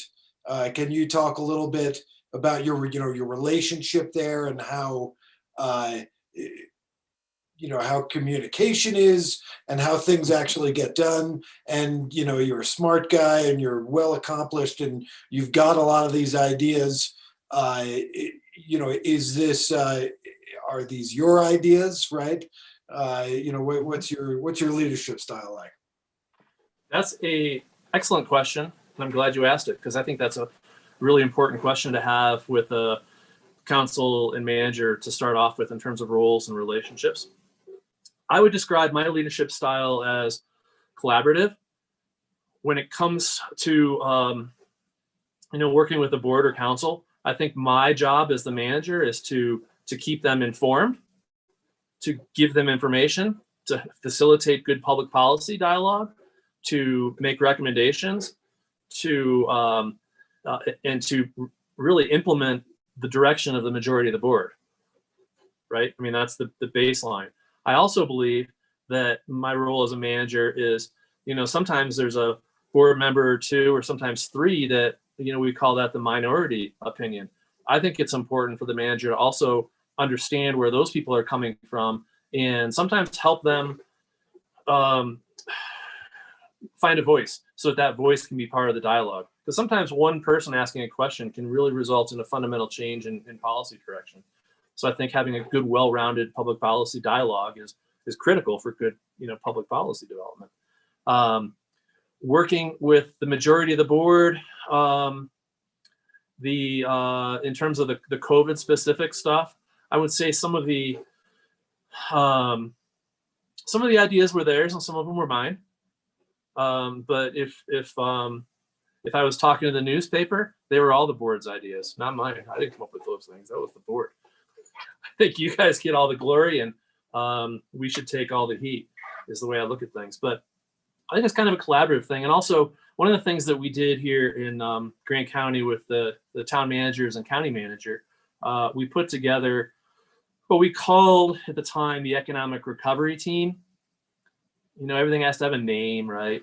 But really the idea was, let's get all the different town managers together and the county manager. Let's meet weekly. We involve the Winter Park Resort CEO, biggest business in Grant County, the public health director, and the incident commander. And from time to time, we invite other people in. But the purpose was for us to try to share ideas and figure out how we can work together and break down silos. And we kind of established a mission statement early on. And that was, maybe, just maybe, if we work hard and rethink our relationships and rethink how we work together, maybe we can come out of this pandemic better off than we went in. Maybe. Let's give it a shot. And in some ways, I think we are, because these relationships, you know, have played off, and sharing some of these different ideas that have been really, you know, successful. So I believe in giving people credit where credit's due, but also giving the council or the board all the glory whenever I can. I feel like I might have missed part of your question. No? No, that was a good answer. You're good. Okay. All right. Melissa, go for it. All right. Hi, Jeff. Nice to meet you. You too. Thanks so much for being here on short notice. I've got actually 3 questions. Some are just sort of real quick. I want to get out of the way. One is just to kind of the elephant in the room. I think that, you know, clearly this is an interim position, but long-term, you see yourself perhaps interested in the full-time position later on. Is that correct? Okay. Definitely. Yeah. Okay. And then I wanted to know more about your resignation, as much as you can share. You mentioned something to the effect of there was a shift in maybe the role of a developer or the sentiment towards growth. I'd like you to sort of explain that a little bit more, without getting into anything, you know, that you can't get into. But you know, I'd like to understand that and why that mattered to you so much that you resigned. You know, obviously councils change every couple years, and, you know, we sort of ebb and flow when we get really into things and then we move in a different direction. Why did that matter in particular to you? Well, a really good question. You guys are asking really good questions. You know, it matters to me in terms of, as a town manager, implementing policy is my job, and I'm fine implementing a policy that I may not 100% agree with. That's what I do. That's the nature of the job, right? But I think that in this case, without going into a whole lot of specifics, going down a road that is probably not going to turn out very well in terms of going head to head with a developer, when there's a lot of community pressure to do that, and the community pressure to do that wasn't based upon the facts of annexation agreements and certain decisions that were made. If you're going to go to court, you want to make sure that you have a shot at winning, especially you're going to spend a lot of money on those type of things. So, you know, those were definitely concerns and factors, but really, I guess the best summary would be, given changes happening in terms of board dynamics and community, you know, politics and so forth, at least one board member planning on stepping down and maybe another one, which was going to result in even more dramatic potential change. The conversation that I had with the town board during what I always so fondly refer to as the annual, how's Jeff doing and does he still have a job conversation, you know, annual evaluation and, you know, employment agreements and so forth. During that conversation, we mutually agreed that it would be a good time for a change in leadership for the organization, as well as a good time for a change in my career as well. Does that help? Yeah, no, that's very helpful. Okay, and then my last question is, you know, are you a member of CAST? I assume you are. Yep. Okay. So you know Nancy Carey, and we have just had such a great experience with her the last couple years. So it's you know, will be difficult to lose her because we have all of this momentum. With that being said, this interim position, speaking for myself, I'm looking for someone to take the reins, or steer the ship, or whatever analogy you want to use, without overhauling the deck and changing the course and whatnot. And so I'm wondering, how would you use your experience to do that, but also, as you pointed out, keep staff energized, motivated through the transition, and perhaps move on to a longer term position if that were to work out. So how do you really, focusing on the interim position, how do you see yourself leading through that? Well, the first thing would be really, I started in the vast amount of preparation time I had, looking through your strategic plan and your budget and so forth. And they're good documents that are in place that set a really good stage for moving things forward. As I said earlier, I've spent time with all of your staff except for Don in the past. They're quality professionals. I don't think any manager coming in, whether it's an interim or your next manager at this point, would be coming in the first 90 days to make big changes. I don't think your organization, my impression, you may have different thoughts, but my impression is the organization doesn't need to be overhauled right now. It needs to be, there needs to be somebody cheering people on, holding people accountable, and pushing the goals and strategies that are in those documents forward, in collaboration with staff. So I wouldn't see myself, even if this was your next town manager conversation we were having, at this point coming in and making big changes. I just don't think that's the right thing to do. I don't think you need it. Okay, thank you. Melissa. Any follow-up questions? Anything that Jeff said people inspired something? Dan, please. Yeah, we almost touched on this. Follow up on a question Andy Held asked.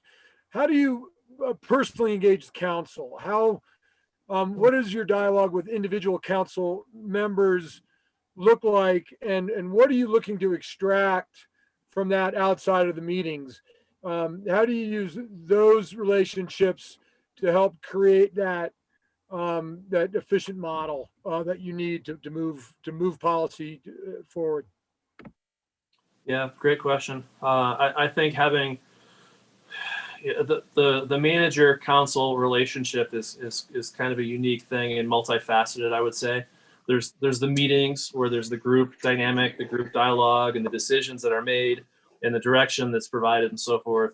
But really to understand, I think for a manager to be able to understand where the 7 different voices are coming from when the conversation happens and voices are taken or votes are taken, the manager needs to have a personal relationship with each of those elected officials. And that in my career, that's taken different forms, because some, you guys probably know, there's probably one of you who likes a lot more in their packet, and there's probably one of you who doesn't like as much in the packet, right? So we'll err towards putting more in there, knowing that the person who doesn't want as much can skip over some pages and so forth. So I like to make myself available for coffee, lunch, grab a beer on a monthly, at least a quarterly basis with those elected officials, really sitting down and having a long conversation about, what are you concerned about? Where are you coming from? When it comes to newly elected officials, this scenario wouldn't play out here, but I've always, as soon as somebody expresses interest in running for elected office, I reach out to that person and offer my time in terms of, I'm not going to help you get elected. I'm not going to talk to you about how you get elected. Talk to other elected officials about that. But if you want to know what's in the budget, if you want to know what the organization does, if you want to know how Public Works takes care of streets, let's sit down and have a conversation about that. And then an informed candidate can run a better campaign in theory. And then once somebody's elected, I like to sit down with them. I'm a little bit more insistent at that point, but sitting down and saying, let's do some kind of a orientation. So here's how this all works. Because you all know it takes a while to figure all those things out, especially when you come once every couple of weeks to a meeting. So I like to make myself available for elected officials to, exploring those type of things. And then of course, opening the door for department head conversations and all those type of things. So I think just like any other relationship, it's spending time, working on the relationship, establishing trust, and really talking about what the role is. I mean, one of the most difficult conversations I had to have in my career was when this was 2014. The mayor was running for re-election against the mayor pro tem. And the mayor pro tem ended up winning by 1 vote. And it was a really contentious election. They both really came from different angles in terms of what their representations of the community in terms of who they were and what they wanted, where they wanted to see Fraser go. And pretty quickly, I had to sit down with both of them individually and say, look, guys, whoever wins, I'm gonna be loyal and we're gonna have a great relationship, but don't put me in the middle of this. I'll ask me questions about the budget or whatnot, happy to answer them, but don't put me in the middle of your challenge. And I think I was really nervous about saying that because the wrong person, it could maybe not go so well. But I think because we had strong working relationships, I was able to have that conversation with them, and it was fine. And they totally respected it, and everything went great. Other than the fact that nobody knew the election results until 2 weeks after the election. Thanks, Dan. Jeff, I just a quick follow up and then see if other folks have anything else. But I think the tough part for sure in an interim role is that relationship building, especially you mentioned Grand County's labeled as such. It is huge for a reason. Summit County is definitely a lot tighter, and the network of folks you would be working with and interacting with on a daily basis, not just town staff, but the county and other municipalities. Is kind of we work closely here. How do you integrate and create relationships and connections on such short notice that also help kind of represent the council and the town? So that's a long way of asking me, what are my strengths in this position, right? It could be, yeah. I think that's one thing that I do bring is I already know Scott over there pretty well, Margaret with the I-70 Coalition, Rick up in Breckenridge. I know a lot of those players already. And Cass really was a helpful piece in that. That helps establish those relationships. Obviously, in terms of some of you guys have never met you in person. Some of you have spent some time with in the past, and spent some time with some of your businesses and so forth in the past. So I think I've got a head start on some of that. But one thing. We talk about Zoom fatigue. We're also talking, right? I don't think they're going away. I think they're going to keep happening. And one of the reasons I think that is because, some people are still going to be uncomfortable for quite some time, given, what the last year has presented. But I also think it's streamlined a lot of our work. I mean, when pre-COVID, I would go meeting to meeting to meeting to meeting, factor in 15 to 30 minutes travel time between all those different meetings. That's a chunk of time. And if you can go from one, boom, click right into the next Zoom meeting, you're saving time. So I think that there's probably more. I know in Grand County, we're having more manager to manager type conversations just because of the ease of doing it through Zoom. Fantastic. Thanks. Any other follow-up questions folks have? Jeff, anything else you want to ask us, or anything we didn't? I can't remember who asked it the last time, but anything we didn't ask you that you were ready for? Well, I had 3 hours to prepare, so I was plenty ready. I guess my biggest question would really be a question that I think you guys have to have a conversation about first, in terms of how you hope to move this transition forward, what your expectations would be of the interim. I think that'd be a conversation that once you guys have had that conversation, that you and I or whoever the interim is would have to have a conversation about. There may be things that you want to move forward faster than you might have otherwise. There may be things that you want to make changes in, and those are conversations that you guys need to have. I think probably first. But I'd be interested in hearing, those type of things should we want to, move this conversation along. Otherwise, these are great questions, good conversation. I appreciate Nancy reaching out to me and getting to see all of you in your home environments and having a conversation with you.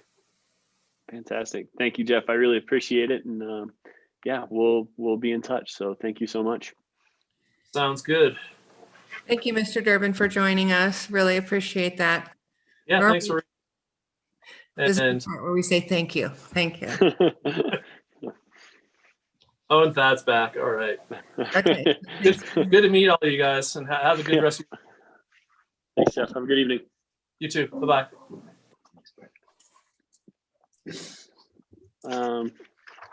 Council, any questions or thoughts, or we can also have a motion. We do have an executive session planned if you'd like to just enter into that. And I also know that Councilmember Aronson has to drop off here in 6 minutes. So anything else before we enter, or if anyone would like to make a motion to enter executive session for negotiation purposes? I think for the ease of time, I'll make the motion. Mr. Mayor, I move we move into executive session pursuant to CRS 24-602(4) determining positions relative to matters that may be subject to negotiations, developing strategy for negotiations, and instructing negotiators concerning the Move to enter executive session by Pro Tem Burley. Is there a second? Second. Seconded by Councilmember Aronson. Any discussion on the motion? Can you call the question, please? Certainly. Incan, Yes. Sherburne, Yes. Mortensen, Yes. Aronson, Yes. Burley, yes. Fallon, Yes. Held. Yes. Thank you. Great. Thanks, guys. Everybody should have the link. We'll see you on the other side. Andrew, Please have a note I good. sent out two. It's the second one that said revised.